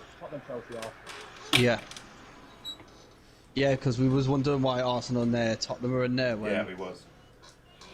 Because Well, Tottenham. Yeah. I mean, suppose you could kind of understand it on the current, like, over the last few years. But Arsenal? You might as well have Leicester. You might as well ask Leicester. Yeah, Leicester should have been up there. Leicester's won Yeah. the Premier League. Joe. Sooner than before me, Tottenham and Arsenal won it. Yeah. And it's a weird thing because Arsenal, like, I know a lot of teams play off their history, right? And that's, you know, fair enough, right? That's where sometimes, like, why, like where they are. But Arsenal, like, they play off their history so much, and it's not even like recent history anymore, and they don't even look like a team on the up. Like, everyone's like, oh yeah, well we went invincible. It's like, yeah, great. Like, how many years ago now? It's like, yeah, it's ridiculous, and it's just like your club is in turmoil, really. You thought getting top 4 every season was decent, but you were getting top 4, and then you had that chance to win it, really, when Leicester won it, similar to like Spurs, and people blew it, man. But even Like, Tottenham have got further in the Champions League than they have. well, that's it. Like, That's really bad. Arsenal don't look like doing anything at all. They literally don't look. They look like more relegation battle than. I mean, obviously it's first game, right? You can't tell nothing off of it, but they looked shocking, Hats off to Brentford as and well. yeah, big time, and they just haven't been good for years. Arsenal. I want to know who that guy from Brentford was who actually made a beeline from the middle of the pitch over to the side just to celebrate with that little kid. I know, what a lad. That is basically seen his little Brentford fan. Yeah. Obviously, I think the kid's obviously something not quite right with him. He's like leaning over, cheering, and the player just seen him out the corner of his eye and bolted. Was it the player? Was like manager or something? Or I think it was a player, wasn't it? I don't know. I've seen a picture. I can't He remember wasn't who in it his was, kit though. He was in a grey top, wasn't he? So Yeah. it was like who ran over just to celebrate with that one kid. It's like you've made that kid's day. Life, yeah. Life, So, but yeah. life made his life for doing that. That's some of the thing I like about like clubs like Brentford that do come up. Like they're passionate and like they don't forget themselves. They're up there. They played Arsenal first game. They've beaten them relatively convincingly, and they still think, oh, like it's nothing's changed, sort of thing. Yeah. It's really cool. The worst thing about it is that I've actually played against Brentford years ago, and I never ever thought they were actually going to be up there. In a friendly when I played for Stevenage, it was like, oh, that this is like. I thought it was just one of those teams that was like, yeah, they're a couple of leagues above us. It's a pre-season friendly, but you never think nothing of it. It's like Tranmere Rovers to me, if you get me. It's just one of those low clubs, but they've done over the last few years. They've climbed from League Two all the way up to the Premier League now. Yeah, they've done bits. They've done bits. They've done brilliant especially the size of them. They don't get the income in like half the Championship teams get. Yeah, And they've done brilliant. Alright, so before we And wrap up, it does. oh, Sorry, I was just saying, it does prove that team cohesion is actually super important. Like, you don't have to have like a standout player. If you've got just a solid squad who will put their fucking everything into every single game, then you can make things happen. Yeah. Absolutely. So, are we going to go through these 20 then? These 20 drivers now? Before we wrap up, let's go for our 20 drivers. Yeah. So, for anyone who might have joined later, I asked the guys at the start, if in Formula 1 every car was equal, absolutely equal, down to literally the nuts and bolts, who do out of the drivers that are racing currently, do 1 to 20 where they would think they'll come. So obviously, who would win the championship all the way down to last place? Obviously, I've done mine. Let's and start if we start from with 20. Start from 20. Okay, we'll all go through it from bottom to the top, and we'll all go through and see. So for 20th, I had Nikita Mazepin. Yeah, same. Yeah, but I wrote it down as spin face. Spin face, Yeah. But what did I tell you? I did say 20 years would be the same no matter who you ask. Apart from if you ask Nikita Mazepin or his dad, probably. If you ask those two, it might be a bit different. He might be 19th, but in real life, I generally think everyone would kind of do that. Okay, Who would you put 20th? I don't know. Who doesn't he like? It doesn't like a lot of people. It's true. He's Russian as well, and he's could be anyone. 19th. 19th. Alright, I've just changed mine now, but I've put Giovinazzi. Okay. I put Lance Stroll. Really? I've put Bottas. What? Okay, you two are smoking something.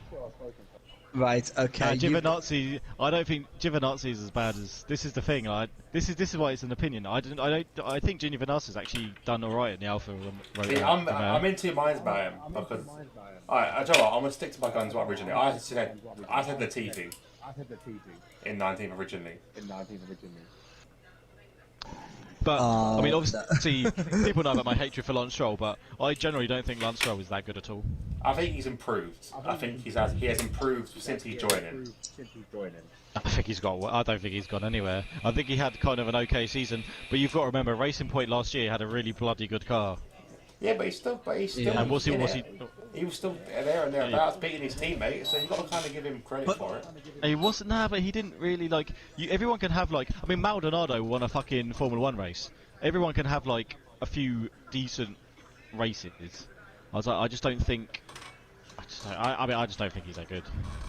Yeah. I'm on board with you, but my reason for Bottas is basically that I'm just going on by current form from the last few races. I am not because if I sat there and gone historically, then my list would be very different.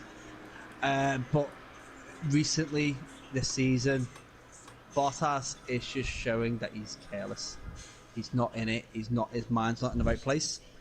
Is it something to do with the team? Maybe the whole dilemma of him possibly not having a seat next season is getting to him. But he is not showing his ability that he's showing for years before. I think the thing where it's which happens, I think, if you end up being a second driver in a team and you've got a car that can win the title, but your teammate is so good, you can't even get you can't beat him. I feel like that just is draining. I thought Bottas and Williams was decent, right? And I don't think he's brilliant, but I don't think he's terrible. But obviously you'll find out where he's on my list anyway. But I feel I mean, you're kind of seeing now he's not. I feel like you've got some drivers which are the next level. Only 2 or 3 maybe in current Formula 1, but you have that. There's levels, and I think Bottas is okay, but compared to like some others, he's bang average. Yeah. Alright, so it's gone to our 18th place. 18th. I've got Nicholas Latifi. Okay. I've gone Lance Stroll. I've got Schumacher. Yeah. Okay. Okay. I just don't think he's No, I think that's there. pretty I just fair. don't think he's there. I just don't think he's there. Schumacher's yet. not there yet. No, he's not there quite yet. He's still new. I think Nicholas. I've got Nicholas Latifi as 18th. I feel like he's getting better. I actually generally think he's someone who's actually kind of growing into Formula One. I don't think he's going to make any waves in Formula One. I think he'll be stuck at like, you know, the bottom sort of teams. But Yeah. from when he first came in to where he is now, I think he's done alright. See, Latifi is one of those drivers. He earned his spot rightfully to race in F1, and people Yeah. questioned it because he jumped into that Williams seat when Rocket was sponsoring him. Rocket Yeah. pulled out at the beginning of the season, and Williams looked like they could have actually had to drop out of F1. And Yeah. Latifi brought his dad in as the sponsor to save the team. It wasn't. He didn't get the seat because his dad sponsored the team. The sponsor Yeah. was there because he's in that seat. That's So that's another reason why I dislike Lance Stroll. yeah. I feel like I know Lance Stroll was in there beforehand, but I generally feel like, for example, like getting rid of Perez over Lance Stroll because Yeah. his dad owns the team. That's another reason why I dislike Lance Stroll. I don't think he warrants having that sort of car. Definitely And not. he- Definitely And I not. feel like he's still in it literally just because his dad is now owning the team. Yeah, which is why he's 18 for me. Obviously, Bottas Yeah. has for current form has gone down a bit. Yeah. But yeah, it's all done. If you got for 17, guys, I've got Schumacher. So I've gone. go on, guys. Go on. I've gone for Yuki Tsunoda. Yeah, okay, yeah. With my swap, I've got Latifi in 17th. Yeah. I feel like Schumacher has potential, and I feel like in the Haas car you're never going to know, right? Yeah. Especially this year, they've literally said this year, this is the car you've got. We ain't doing nothing to it. We're going to focus on 2022. Haas, I feel like in a bit of turmoil in a sense. Gene Haas is constantly you hear about him wanting to pull out, sort of thing, because the cars aren't doing that good. So he's got what he's got. I don't feel like he's the worst. And he's still young, but he's earned his way through F2 and stuff. So he's definitely got skill. He's definitely got potential. But he's 17th for me right now. Yeah. Yeah, I agree with that one. 16th. My one, I've my, got I've gone for Tsunoda. I might get a bit of stick for my 16th. I went for Schumacher. I've gone for Raikkonen. Okay. Only because Yeah, I think I mean- he's brilliant. I love Raikkonen. I've always loved Raikkonen. But, he's not doing it to win championships now. He's doing it for fun. Which is openly admitted to it. Oh, 100%. 100%. I mean, I went for Tsunoda because I feel like Tsunoda can be quick, but he makes way too many mistakes. Way too many. And those mistakes might, like, if he cuts them out, I think he'll be quite quick. But for right now, if you gave him an equal car next season, I think he'd be the sort of person that could go out and win a race. But I feel like he'd also crash out of like half of them. See, that's the reason why I put Schumacher higher than him, because I think Yeah. Schumacher's more consistent. Yeah, 100%. as a driver. 100%. But I Right, feel like so- if I kept looking at my list, a few things would change. Like, there's a few people I've got, and I think maybe they go down. And Tsunoda was one of those where I thought, The only reason why I put him higher than Mick is because I feel like he's got pace, which you haven't. Schumacher's very consistent, but I've not seen him. I've not seen that little turn of pace. Whereas Tsunoda, I've seen a bit of turn of pace. He's just very inconsistent. And then 15th, I have got Raikkonen. Similar, I love Raikkonen. Raikkonen is one of my favourite ever drivers. He's an absolute legend in interviews. He's a former world champion. He's been quality, but he's getting to the stage now where he's doing it for fun. He doesn't really care, and age does catch up with you in the end. And I feel like, I mean, yeah, he was in the Ferrari a couple of seasons back, and he was doing okay, but he wasn't doing brilliant. But yeah, I feel like still- I was taking that shit. yeah, like he's a legend. Always has been, always will be. One of my favourite racers that will never change. And yeah, he's been brilliant. He's been world champion. I reckon he could have probably won more world championships as well, to be fair. yeah, I just feel like now he's a little bit past it, really. But like I said, he just does it for fun now. Yeah. Like, I went for Giovinazzi for 15th. yeah, Only because he was the only driver for the first 15 races last season to actually make places up on the start on the first lap. Yeah. yeah, As he did it. He is not as good as what other F2 drivers are. If you get me, like Callum Ilott and that. No, Yeah. if Callum Ilott was there, Callum Ilott would be higher than Giovinazzi. But it's like he's there for one thing and one thing only, really, and that's because he's Italian. Yeah, 100%. yeah. See, But I've got Sonoda he- in there anyway. Yeah. So we've all gone for similar, like bottom like 5, 6 are similar, apart from I've got Raikkonen a bit higher than you, and I put Bottas in there because of his current form.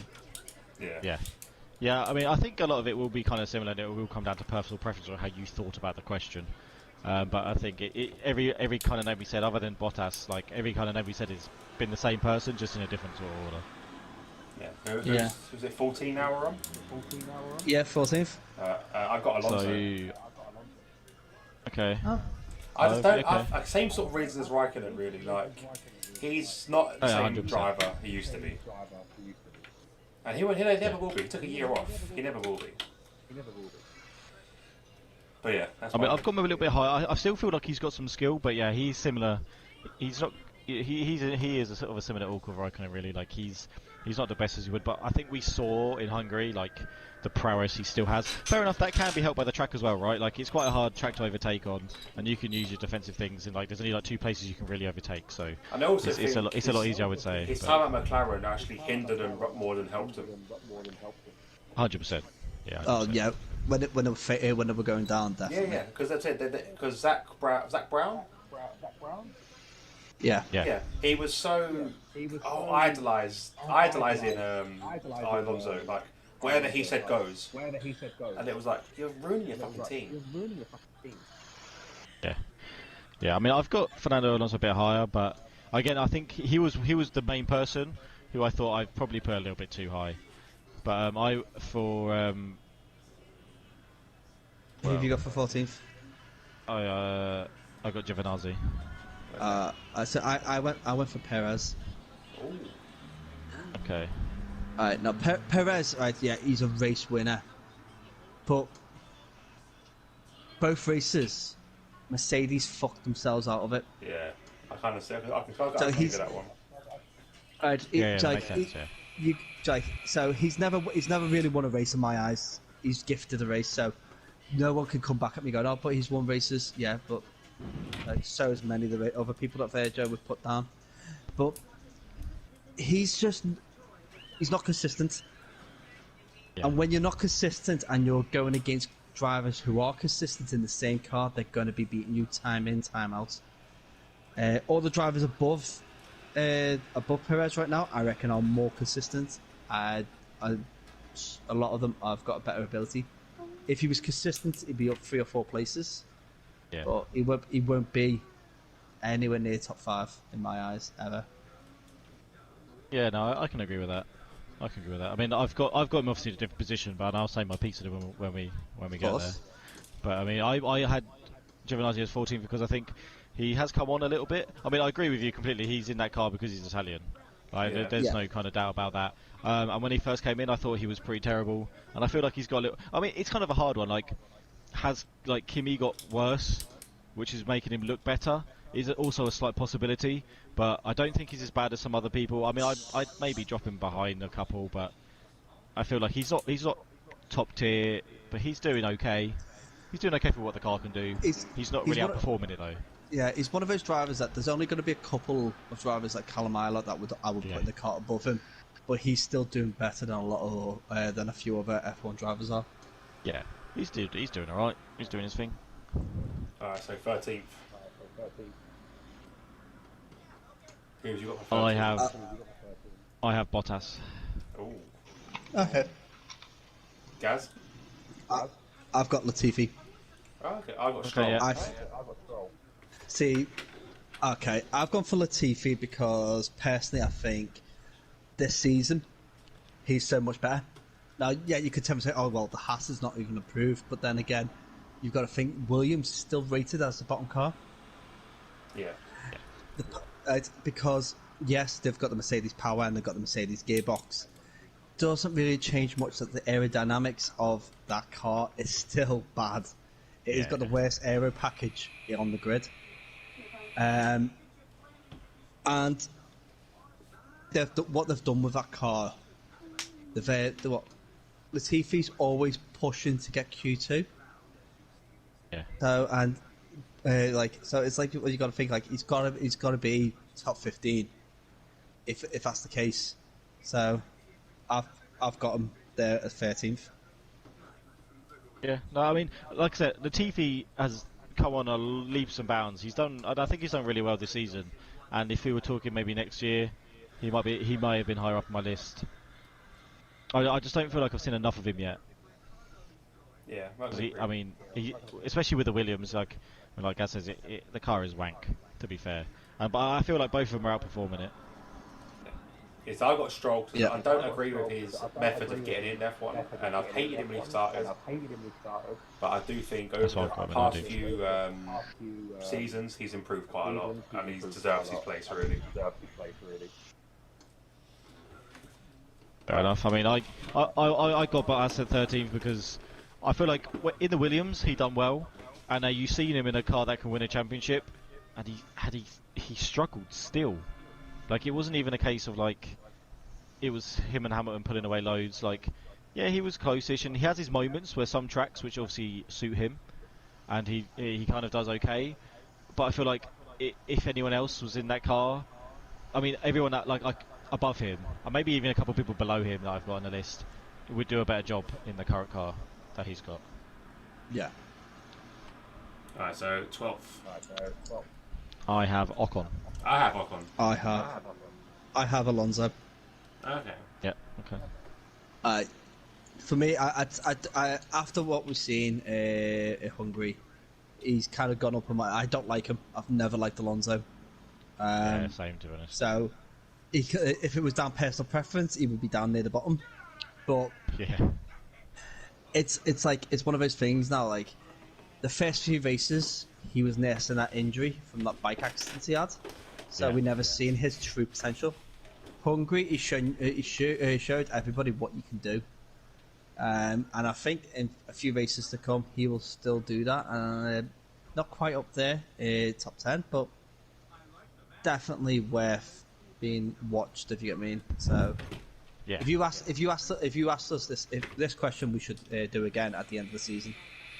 Yeah, Yeah, we can come back to it. I just thought it was it's- an interesting question to ask and get everyone's views on it, but definitely something at the end of the season. Yeah. It's definitely something we can revisit. Yeah. So why Ocon? I think he hasn't lived up to the hype that he is meant to have. He's not fulfilled his kind of the reputation that preceded him. And I think also the year off he had as well, not intentionally, but that kind of really affected him. I mean, I feel like I actually quite like Ocon, Yeah, same. and I feel like when he was first in the sport, he done really well, and then obviously he lost his seat, and then he came Unfairly back, as well. and I feel, it was unfairly, and I feel like it takes everyone a bit of time to kind of get back up to speed. But I feel like he's doing okay, and he's getting better. He's just not quite. I mean, I feel like if he was an equal car, I don't think he'd be setting the world on fire at this current moment in time. Alright, we're on the 11th now, yeah? Yeah. I've got Bottas. Okay. I've got Kimi. Okay. I've got Alonso. Okay. So yeah, Bottas, I just think he's not deserving of the first team car. I don't think he's like I said as well. He's made a lot of mistakes, but he's never been. He never deserved that seat. I don't think. Yes, he did well in Williams, but he never deserves the Mercedes seat. I mean, I think I feel like he was rushed in because obviously Rosberg retired, which I was really happy about because fuck Rosberg. Yeah. But like, I mean, when you look across the board, you know, I don't really know the thinking behind it. Maybe they thought he would be better than he was, but I mean, he's literally It, been trounced every season.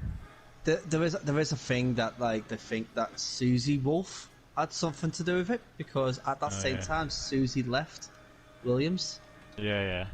and she left to focus on the family life side, Yeah. and yeah, so Susie obviously told Toto. Gave him that old Glock 3000 if he Yeah. brought Bottas over. Yeah. So why did you pick the old dogs on F1? Oh, Kimmy. Yeah. See, I think like everybody's like, oh, okay, he's doing it for fun, so he's out there enjoying it. So like in my head, like if you give him equal cars, he'd be like that. You know what?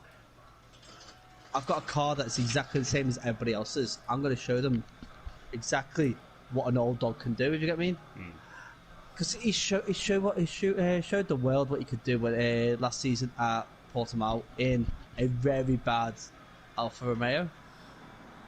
And you don't really lose that if you can constant driving. He's always had good performances, but the car is just not there for him. I just think there's something more in him if he's given an equal car or a better car, and you'd show everybody what you can do. Yeah, I agree with that. Yeah, to be fair, I can agree with that. And I feel like at the stage that he's in now, like you said, because he's kind of doing it and his car's pretty trash. And I remember from the Lotus days, he's really, really picky with like his steering and stuff. So he obviously has to have a car that's kind of suits him. I feel like, yeah, if you gave equal cars and gave him like plenty of time to set up what he wanted, I feel like he would probably try a bit more and do a lot better. And like I said, I love Kimi, and yeah, he'd definitely be one who could easily completely catapult up my list easily in a heartbeat. So why And Alonso? then I went for Alonso again. I feel like he's past it. I don't like I've never really liked him. I don't like his antics. I feel like he thinks he's. I mean, fair enough, he's two-time world champion. I get that. He's been a really good racer, and I don't think he's a bad racer. I just think now he's past it. And even if you, I mean, you know, he had the chance to win more titles at Ferrari, blew it. I feel he just, yeah, he defended really well around Hungary, but I feel like if it was another track, he would have just got absolutely blitzed, and he wouldn't have been able to keep him behind. I feel like the track helped him out a lot. Yeah. Yeah, he's still decent. I just don't think I don't think he's as quick as he has been, and will never be as quick So what are we up to now? 10? as compared to other drivers. Yeah, 10th. Alright, so 10th, I had Gasly. Okay, I've got Perez.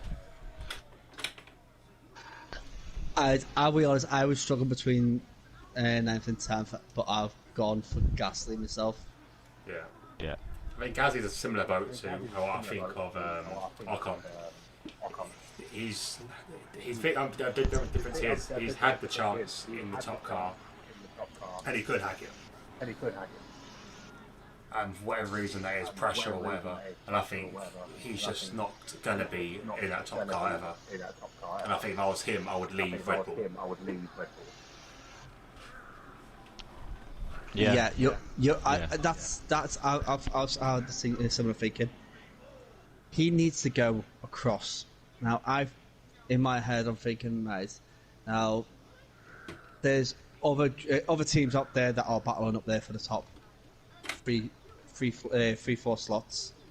If he gets into one of those teams, I'm sure he could easily get into them because he is a good driver. It's just that he's hampered by the whole Red Bull, Max Verstappen, fueled desire to win. But he's basically been cast in the shadow. Did fantastic last season, but he needs to keep up with it. He needs to keep going. There's drivers out there that are better than him, but he does deserve another chance in that top car because in my eyes, he's better than Perez. Alex, you chose Perez, right? Yeah. Alright, so Perez for me he's had a couple chances in a top car, right?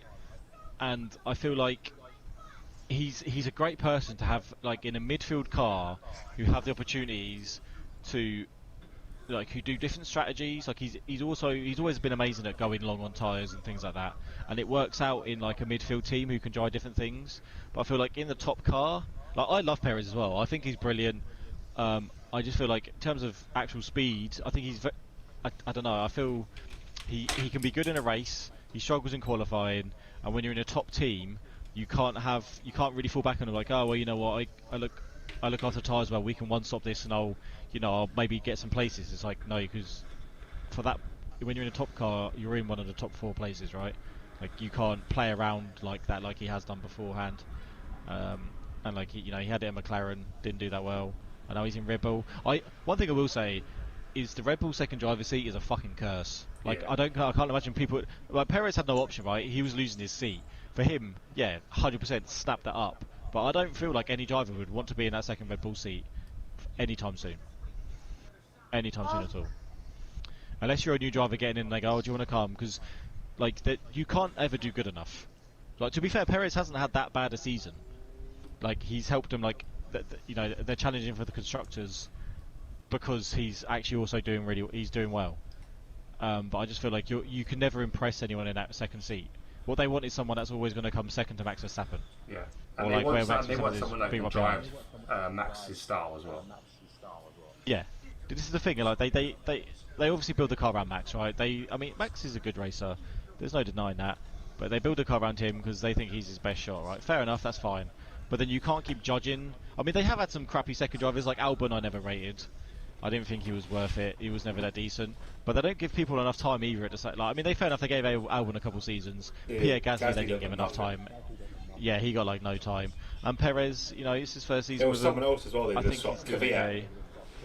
Oh yeah, Kvyat. I mean, Kvyat was a liability to be fair, but again, Not enough chance. I think he's not enough of a chance.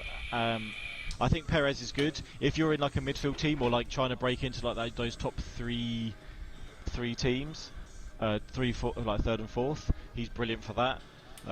In a top car, I just don't think he's quite there. Yeah. But I like Perez.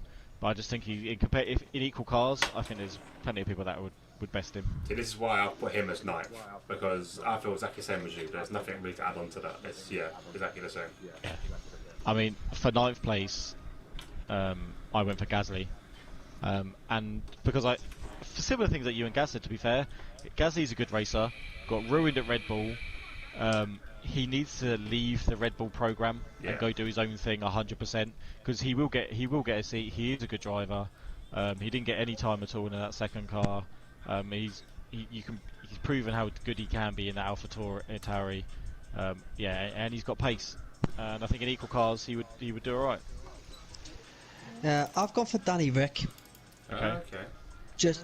just because of current form. Yeah. Obviously. Yeah, so he's not got a car underneath him. We can't see his true potential. So then I can't rate him higher. I can't rate him in the top 8 because of that. But he's like I would say he's on line with Gasly at the moment, performance-wise. Yeah. So I really could not rate him any higher than that. Yeah, that's fair enough. Alright, so 8th. I've gone for Charles Leclerc. Okay. Alex? I've gone for Vettel. Okay, I've gone for Sainz. Okay. Yeah, I think Sainz personally, good driver, but he's joined Ferrari from McLaren. Arguably, Ferrari should be the better car than McLaren, and he hasn't performed as well. But in the same breath, McLaren have made bounds. But yeah, he's not doing so good for me. Well, McLaren are rated higher than They've Ferrari improved is. so much. They've got done so well. So, Sainz, even though Ferrari is the the top F1 team in everybody's eyes in a way because of the history, and it's just it's the hardest team to get into, really, is Ferrari. I find that like Charles Leclerc himself, he's a good driver. The car's not been with him, but he just seems to be making mistakes now, more so than Sainz. Because I put Sainz just above him, just basically on consistency. The Sainz Yeah. is a bit more consistent, and that's it. So but I can't, it was quite tough really to put all these because the drivers I put in the top six, I I'll definitely back them up all the way. So it was these two were like interchangeable, but Ferrari's the fourth team in my eyes, Yeah. Alex, and that's where the drivers belong. who do you have, Alex? Vettel. Oh, why Vettel? So I think Vettel still got it in him.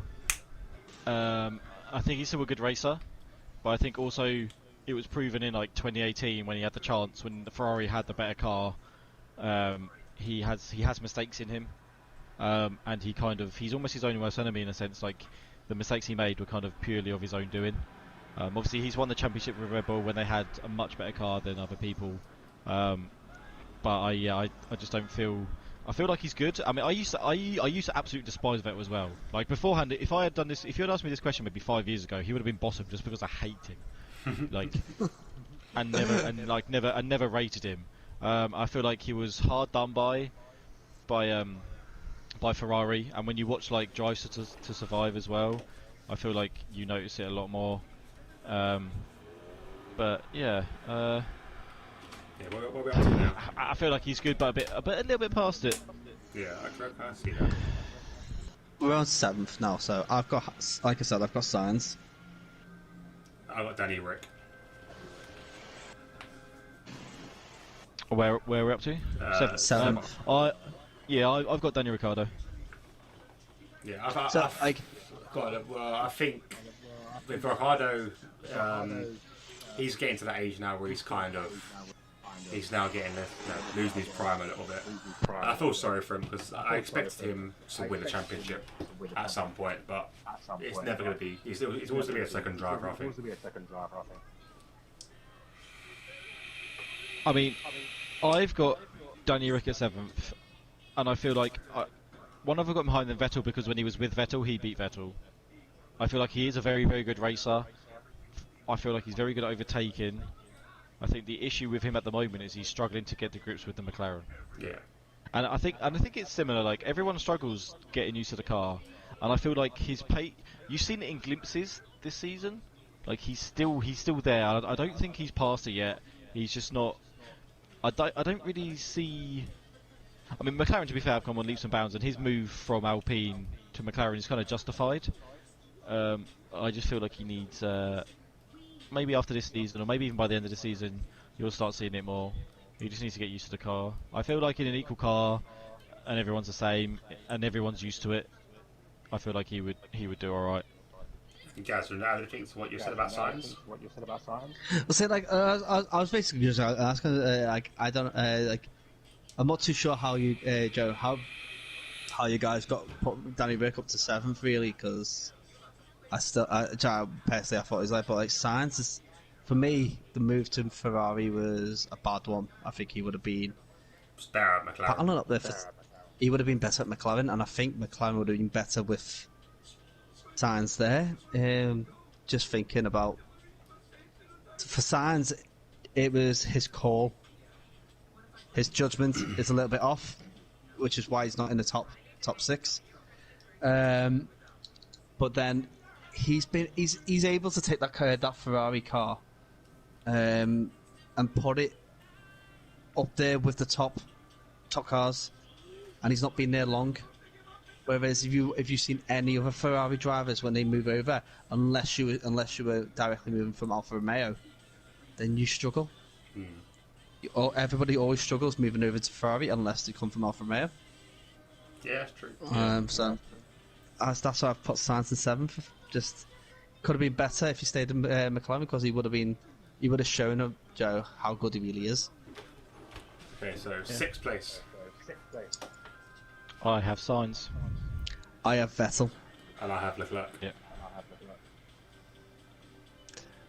So Leclerc for me, I think he's a quality driver, but I think he's on to Ferrari, and I can know why. He's in the program. He's going to go Ferrari. But I think he's still learning. He's still rookie basically. You got to think compared to some of these drivers in here. And the fact that he's got such a limelight on him from Ferrari, it must be hard for him to handle when you kind of see it. I think Ferrari, along with the Red Bull second seat, I think Ferrari's the worst team to be. Like, I think as well, like you saw more insight on the Drive to Survive, how smug and arrogant Ferrari are. They literally think like the whole thing about don't laugh. Yeah. So, like Sebastian's like, don't make jokes. Yeah, Vettel's like, well, we have to. Like, the car's terrible. What we have to have a joke, or you know. It reminds me of the Rush film. Do you know when what do you think of the car? Yeah. And he goes, "Oh, it's a shit box. You can't say that. It's a Ferrari." Yeah. No. I genuinely think like. Sorry. Yeah. Is I that feel better? like. Hello. Yeah, much. Oh no. Hang on. I'm just reading this, and Izzy said, "Attaboy, Alex always back Seb," and then I retract my statement. I don't know why I said it was bad. Like, I feel like, see, some of these. I mean, I've changed some of the orders, like as we've been talking. Yeah. And so I feel like Vettel also in an equal car, like he maybe could do better, but I don't know. It's hard to see. I feel like he's had his moment. See, my mid pack has moved about a lot more than my top 5. Sorry, guys, From third to sixth has changed probably 4 times in the last like 10 minutes. yeah, my 7th to 15th have changed. It's got worse, But guys. I mean, I picked Sainz for 6th because I feel like he's done well. I feel like moving. I think it's one of those things. It's like there's an allure to Ferrari where people aren't really going to say no. So I feel like he was always going to move there. I feel like McLaren have the better car, and he was doing well at McLaren, and he probably should have stayed there, and he would be doing even better. I think he's a good driver. I think he's relatively consistent. He has made a few mistakes, but again, getting into grips with the Ferrari, which the car isn't brilliant. Let's be fair. So I feel like Sainz has done well in a completely equal qual. I feel like I'd probably maybe swap him. I mean, I would say I have Leclerc 5th, and I feel like I'd probably swap Sainz and Leclerc round and drop Leclerc down and have Sainz as 5th. But yeah, I think Sainz has done well. See, with Vettel, now Vettel, between him and who I've got in 5th, I think those could easily be switched around, but yeah, I'll explain why I've got that person in 5th in a bit. Vettel, when he's at Ferrari, on the declining days of Ferrari, he was still turning out results. Yeah. And then when basically Ferrari came out with that shit box, Vettel was just struggling with it. That was the moment where you saw that Ferrari did the whole driver switch. They did it before the beginning of last season, and not at and that's why Charles Leclerc was doing fantastic and Vettel wasn't. Yeah. Once he moved over to Aston Martin, it took him a while to get used to the Mercedes engine. But he's starting to pull off the results. His drive at Hungary was amazing, and it's showing. But Vettel still got it. Yeah. I completely agree. I mean, he's not past it. He is a good driver. Again, he's someone that could probably go up a few places on my list. Yeah, but I was like you though. I hated him.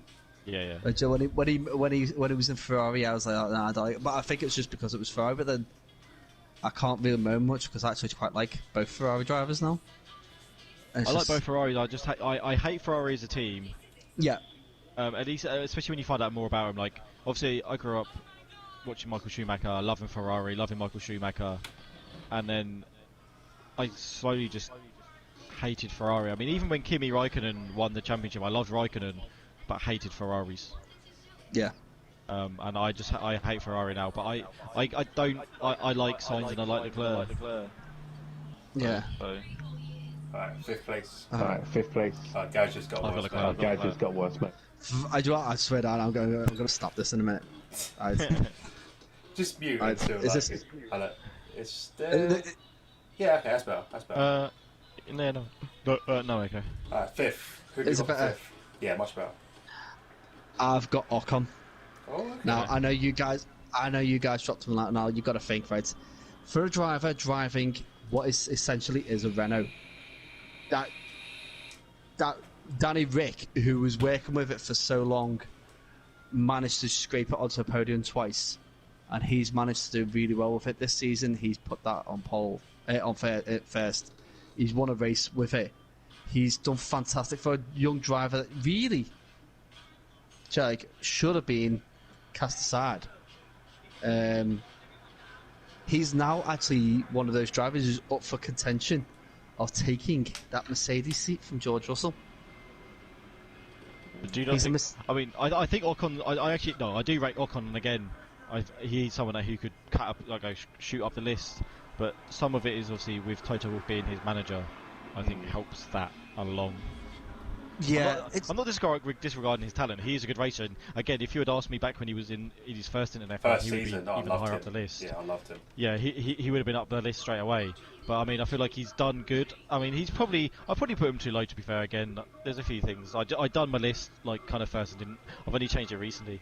I probably would put him higher, but he's been a good driver. I just feel like he's still kind of getting to grips with Formula One, getting back into it. Yeah. So who'd you get for fifth, Alex? yeah. Gaz can keep Oh, saying sorry. his piece. No. It's just, I was going to say, yeah, I completely agree with what you're saying there. But let go on. Who have you gone for again? I've got Leclerc. I think he's a good racer. I feel like when the Ferrari was shit, he was still doing kind of good. But I mean, he's one of those things as well. He's kind of the golden boy, right? He's got he's suffering from the same thing as Max Verstappen is. Like Ferrari are kind of putting all their eggs in one basket. And I feel like it's the wrong thing to do, especially at Ferrari. I feel like Sainz and Leclerc, they're actually quite evenly paced. I feel like in equal cars all across the board, he would maybe be a fifth. Maybe lower. Fifth might be, again, he's someone I had him higher and he's dropped lower and then he's come back up. I think he's a good racer. I think he's just recently mistakes have crept into his driving though, but I still think in equal cars he's got the pace there. He's good. Yeah, I've just changed my fifth place right now. I've got Russell in fifth. Okay. Reason being, Russell has got the potential to be a champion, definitely 100%. You can see it when he jumped into that Mercedes on the last race of the season, or last couple of races of the season. But when he is in a position where he can do something in the Williams, he seems to bottle it. Like for example, when he crashed on the safety car with no one hitting him. Little things like that. It just little mistakes for me just puts him down below. Makes me stop these two people around because he's just making these little rookie mistakes that I think he will iron out eventually. But when he's in the Williams, which is what I'm kind of viewing him on, when he's in the Williams and he's in these unreal places that he shouldn't be, he just seems to make a mistake and end up tracking back to where he usually is. So yeah. But with that crash under the safety car, that was actually down to the fact that Williams' Joe setup is terrible. Yeah, but I get that. I do get that. But I also think he's had that car for how long? He should, and it's not as if it was in practice he crashed. It was after he's had the car for 3 days, or 2 days practice, 3 sessions, and half the race. He should have really realised that. But I think he's just a bit, what's the name? Yeah, it's a bit too silly with it, and also hot-headed. Yeah, and also with the incident with him and Bottas, you saw his rookiness there when Bottas had the room to overtake. Obviously, Bottas is impatient.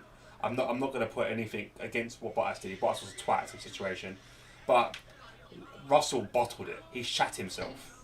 Actually, shat himself. You can see it panic, and he gets slightly out of control, and then kind of jiggers a bit, and makes Bottas kind of make the mistake in the first place. So it's little things like that you can iron out. I think Imola's a shit track. It's not a good track for overtaking, and it's just like that. And it also wasn't the best conditions.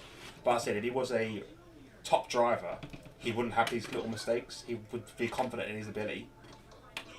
So that's why I put him in fifth place. Yeah, I can understand it too.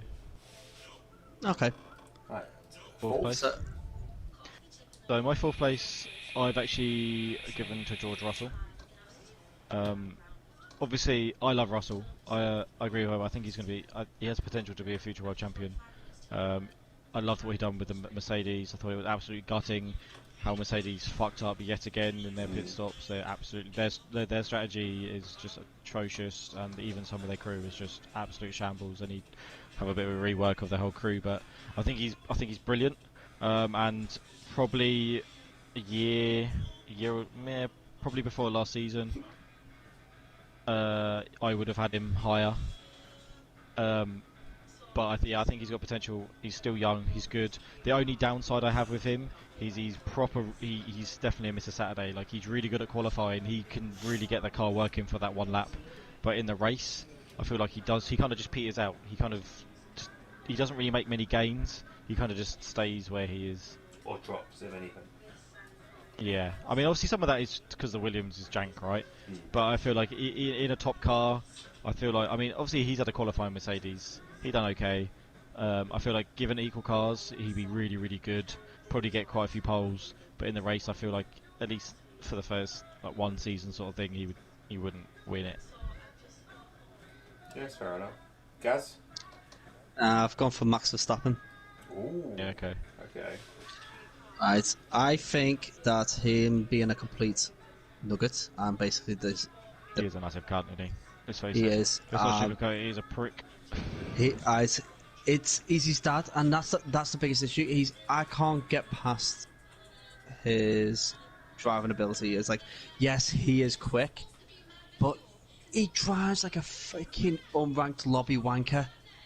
Yeah. Oh my god, it's just like, do you know that prick that you race against? I'm sorry for the swearing, but like, this is it. You're driving along, and then all of a sudden he cuts in front of you and takes your front wing off.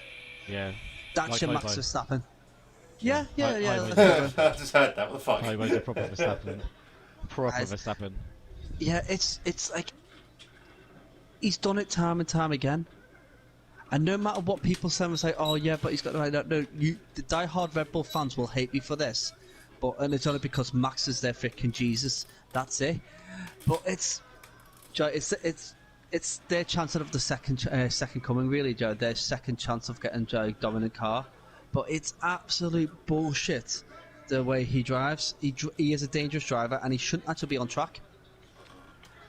He really shouldn't. To be fair, I agree. Like, what's annoying me, like, especially this season, is they're like people who absolutely slam Lewis Hamilton for that incident on that corner, and I'm thinking, when you look for starters, I thought racing incident, like, Max. It was a like racing incident. 100%, and Max could have given him, like, yeah, fair enough. Max moved to the left a little bit before, but he still cut back across him. Like, and when you look at before, he was proper alongside him, and when you look at how they're going through the corner, Lewis actually does kind of back out, but Max still cuts across him. And for me, that's more like his own fault for that, really. He's been dangerous ever since he came into it, and when you look back at all his clips of all the things he's caused, he's done so much worse and been such a fucking liability. And then the whole statement where he goes, "Oh, it's nice to see him celebrate when I'm in the hospital," was like, "You're fucking fine, man." Yeah. Like, did you not think he knew you Not were being fine? funny, but like when what's his face crashed. I can't be able to say what's his face to describe Nicky Lauda. When Nicky Lauda crashed, they still celebrated. It was. I think it was a bit humbled, but it was still a celebration. Like, if it was the other way round, right, and Lewis Hamilton went out that race and had the same thing, do you think Verstappen wouldn't have celebrated and be like, "Oh, you know, I'm key"? Of course he would have been fucking getting every, and then Christian Horner. I mean, I actually just hate fucking Red Bull, but they would have been like, "Oh, he's done great. Hamilton, it was his fault." Blah blah blah. Like, Verstappen's been a liability for fucking years, and it still is. He's just absolute golden boy. Red Bull actually have the best car this year. Yeah. Like that's why he's where he is. Yeah. So what number are we on I now? still think he's a good driver. Third now. Okay. Well, we're on fourth right this minute. But. Yeah. I've got. Sorry, go on. However, you've done yours, haven't you? You don't. I ain't done mine yet. Have you I've done got. yours? Who's your fourth? What was my fourth? Oh, I've moved it. It was based on what you said. Based on what you said. Oh, sorry, you're coming again, guys. Sorry, You're coming again, Give me a guys. second. Give me a second. Based on what you said, Gaz, I have actually moved Verstappen down, and I've actually put him there. So yeah, Verstappen is my fourth. I completely fair. agree. And I said, basically, this listening to you talking, there's like, yeah, do you know what? You're actually 100% right. The guy's a liability. I mean, to be fair, I want to move him down, but we've already gone through the other numbers now. yeah, so Like he's a when I think liability. about it, more, yeah, Yeah, so on to third now, yes? yeah. I Okay. mean, I've got Verstappen as third, and to be honest, I'd actually probably have him lower because I feel like in equal cars. I mean, he's a good driver. I actually think Verstappen is a good driver, Yeah, I do as well, but but I feel like he's I don't dangerous. believe the hype behind him as well. And yeah, he is dangerous. He's always been super aggressive. When he first came in, when he used to do that really dangerous defending, where someone would move to the inside or outside, and he'd cut across them.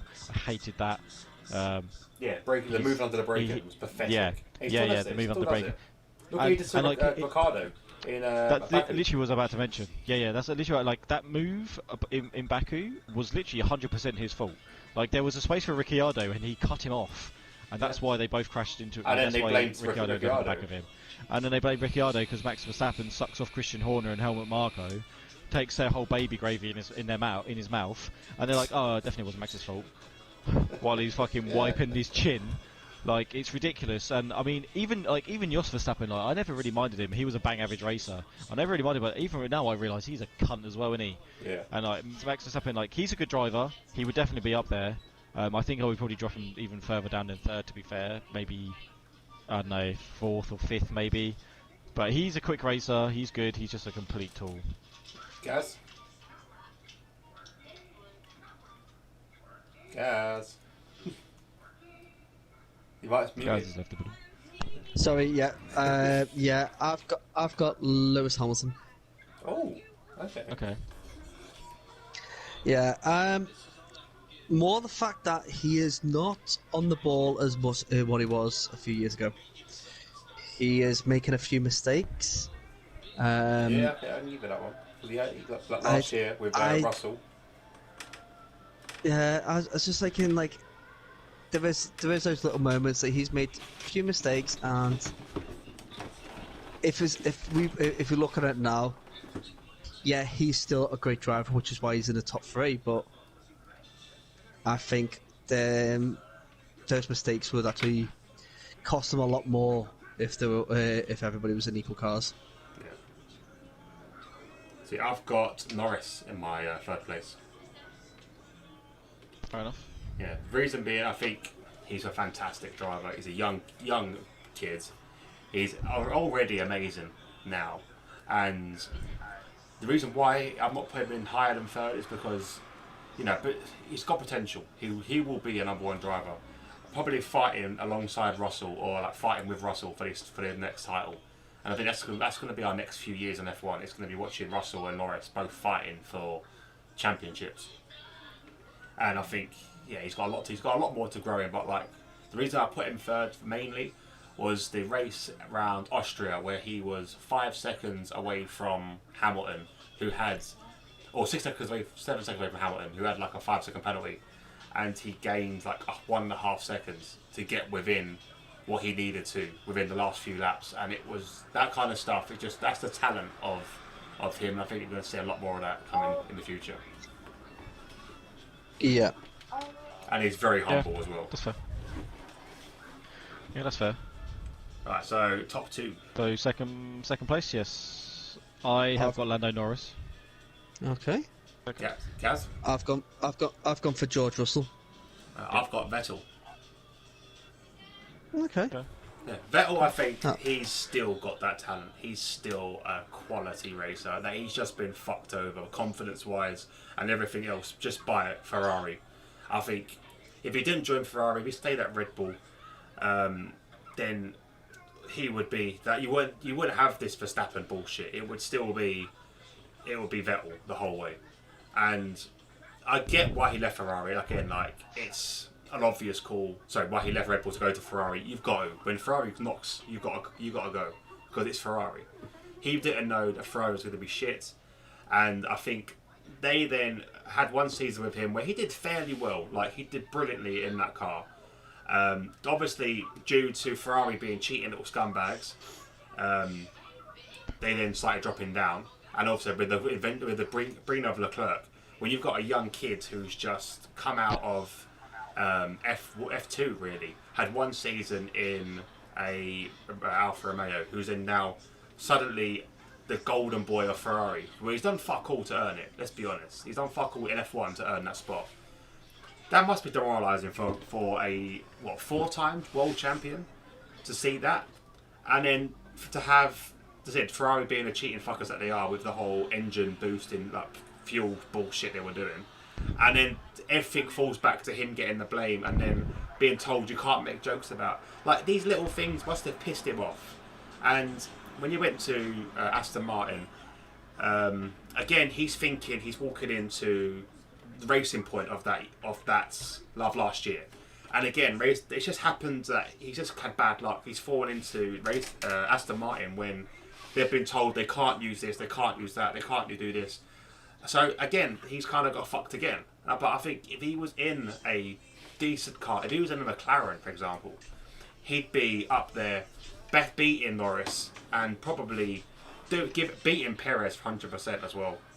But yeah, I think he's a quality driver. And I said, like Alex said earlier, a few years ago, he was one of my most hated drivers. And I think as he matures, as he's realised like how much of a dick he was, because he must have realised it at some point, because he'd been arrogant. You would be arrogant. You're a young kid. You're a 4-time world champion, one of the youngest winners ever in history. You're going to get cocky with it. So I get why he was cocky. I don't blame him for it now. And looking at him now, he's just, he's actually one of my favourite drivers. I mean, I can agree with what you said, to be fair. Like, I mean, I don't know if I'd put him quite up a second, but everything, I feel like when in 2018, when Ferrari had the best car, his own personal mistakes messed him up, which is why I personally couldn't put him that high. But he's still a great driver. I mean, I probably had him a little bit low, but yeah, I couldn't agree with what you said. And yeah, I mean, Ferrari did him proper dirty. They did. Big It's time, a shame. and they kind of used him as a scapegoat. They did. Like yeah. obviously, it was just because they were cheating, and then they got found out, and then had to do it. But they used him. And as then a they blamed scapegoat him because he couldn't Yeah. adapt to what the new car handled, because they modelled it on It was a Leclerc. piece of shit. Yeah, and they modelled it on the Well, Leclerc yeah, as yeah. well, to help him Yeah. out, to make him look good. His car was always Yeah. better, because there's a clip you could I think it was for USA, where you got both cars going along, same track, same day, and Leclerc's car sounds completely different to Vettel's. I've seen that clip. Like Leclerc's car sounds quite Smooth, quite bubbly. I could say, and smooth, and you go on board with Vettel's, and it's like a deep groan. It's just like really fucking bad. I've seen that clip. Yeah, Yeah, it's so it's quite suspect. However, he was right to move from Red Bull, because Red Bull were literally, as soon as, I mean, to be fair with Vettel, like people like even Ricciardo ended up beating him, sort of thing. But I think this is a problem in a lot of teams, especially Red Bull. Like when they get someone new in who they think is going to be better, the person who's like, I mean, Seb being their golden boy, all of a sudden he then dropped behind Ricciardo, for example, and then they wanted to get rid of Vettel, and then he decided, nah, fuck this, I'll see where this is going. So he went to Ferrari, was their main guy, and then obviously what happened with Red Bull, then Ricciardo gets shafted when Verstappen comes in, and then Ricciardo looks to move on, and then obviously at Ferrari they had a really good car, turns out they were cheating, then it got fucked and it was shit, they used him as a scapegoat, and now he's at Aston Martin where he's doing really bloody well. He really is doing well. Yeah, I can understand that. Like, I picked George just because of his sheer ability. He's overperforming what that car can do. 100%, yeah. I can understand what you're saying. He does make mistakes, but then the guys I've put below him in third and fourth have done pretty much the same. Well, one's a complete nugget and one's just making just as many mistakes. But I think give George the same car like he did in F2. He dominates. Yeah, I mean, to be fair, George Russell was my second for quite a long time, and then I switched it, and then I put him down to fourth. But yeah, I love George. He's like when Lewis Hamilton retires, there'll be like Norris and Russell who I'll be cheering on big time. Yeah, definitely.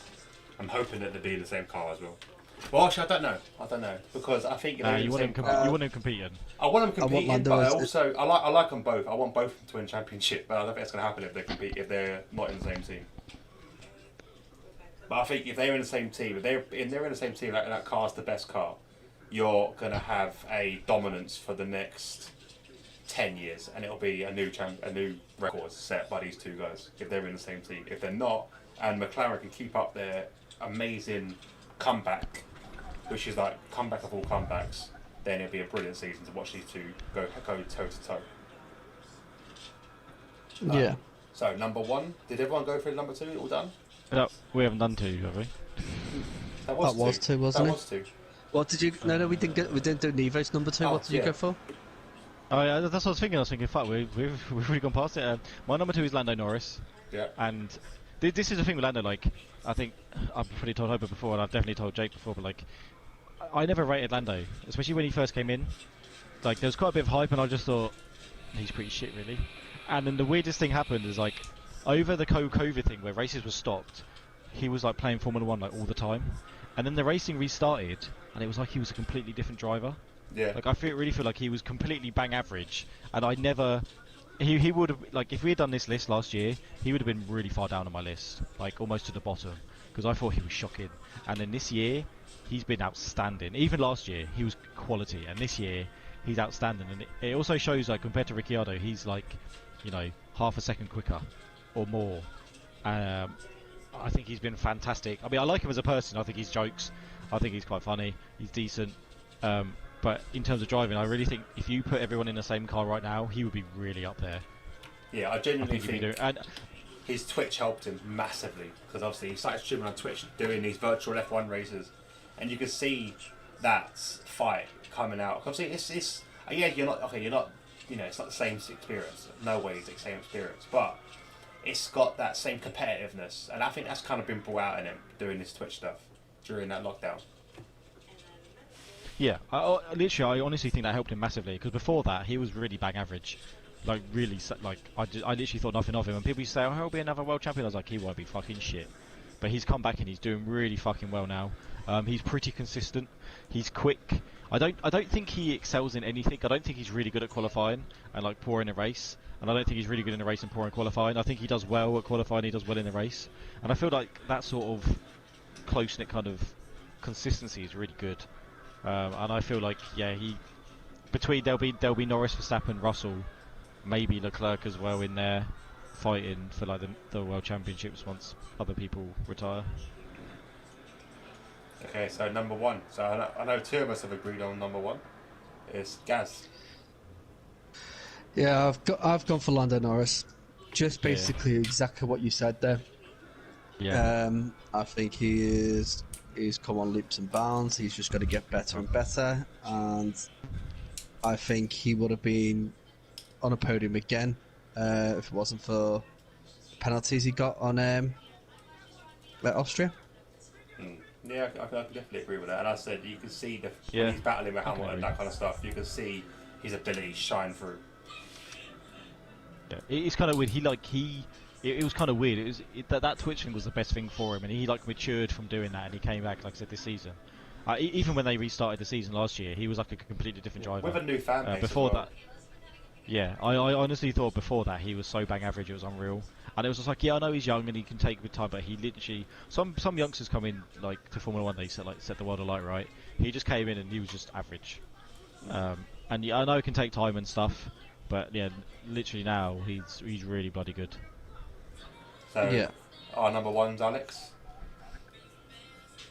Lewis Hamilton. 7-time world champion. Can't. It's not even like for me with Lewis Hamilton as well. Like obviously I followed him even when he was doing F2. I followed him through Formula One, and obviously when he was a youngster, he was a bit of a prick. I mean, to be fair, right, with Lewis Hamilton, in terms of him as a person, don't really like him. Not gonna lie, he's all this like, oh, I want this greater earth, this greener earth. Oh, I'm vegan. Oh, I do all this, blah blah blah. Like, no, people don't care, man. I know, I don't give a shit. As a person, I don't know. I don't think I'd be his mate. But as a driver, he's fucking brilliant.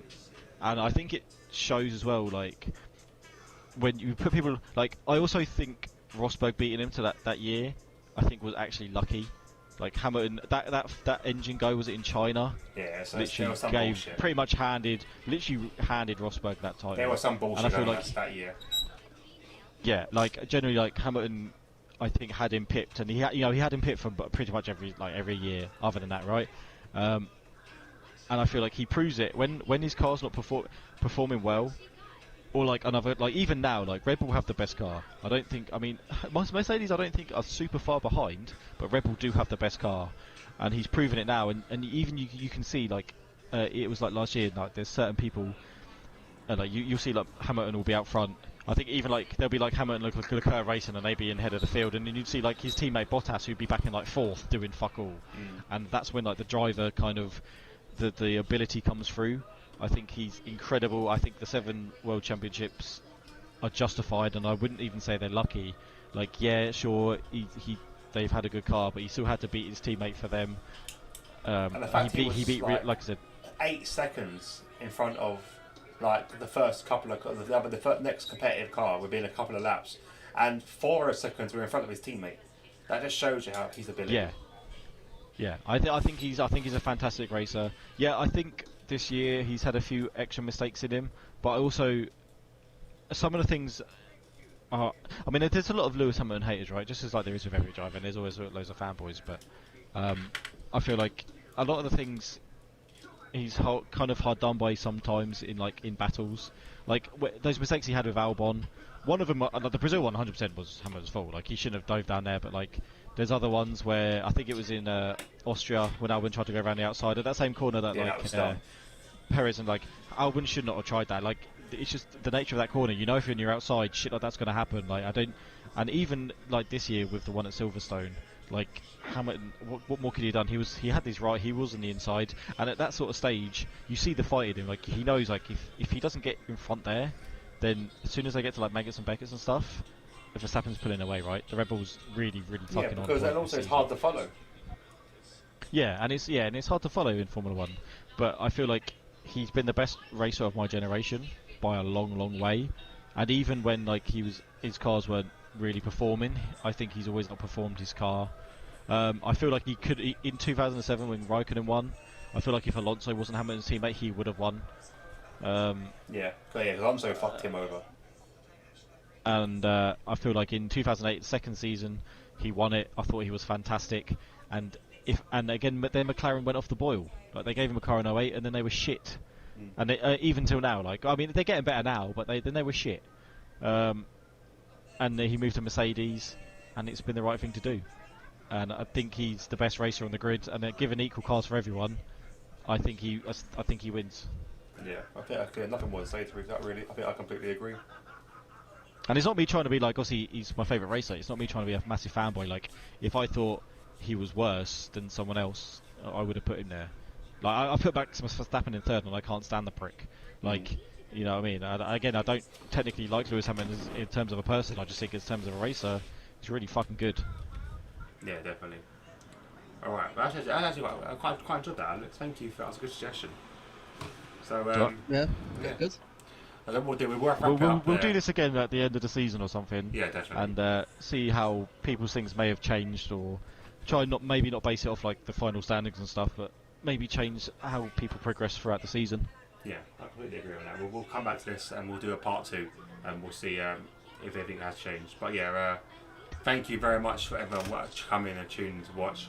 Big time. Yeah, join us again in 2 weeks' time for our 10th episode of the Heads Up podcast. Thank you, Gaz and Alex, for joining. Some great questions, great topics spoke about. But yeah, the 2 hours, that was good. That's a good long chat. Yeah, I know they are getting longer and longer. I don't mind them being this time, but yeah, it's decent. But yeah, don't forget we're going to be on Wednesdays now. Yeah. Every other Wednesday. Don't forget to tune in. Gaz, what are you commentating this season?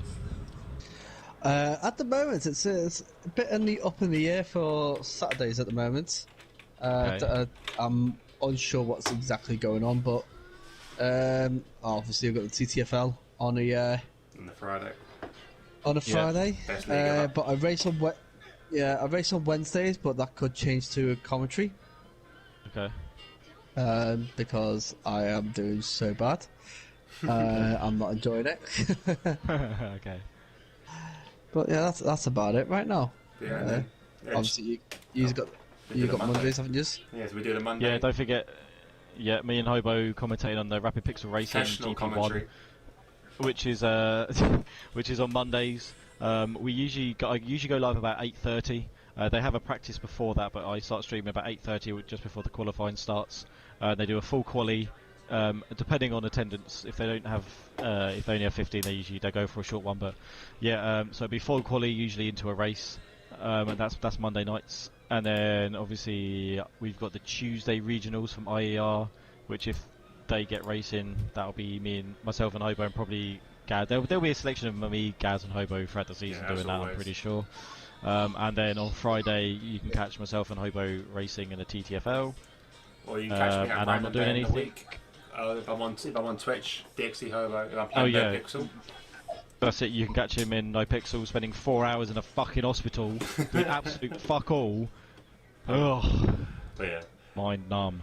Are you doing anything on Saturdays? Are you commentating on Saturdays? No, Or are you not doing nothing. any Saturdays? Nothing Saturdays. No. And then pretty much just Mondays, Tuesdays, and Fridays. But yeah, so thank you all for watching, and we will catch you then. See you later. Bye. Bye bye. That was a decent podcast. I mean, it's understandable it went for longer because we missed last week, didn't we? So I'm not off air yet. Shut what up. happens? It worked. Why do you take so The long? button wouldn't activate. Fucking hell.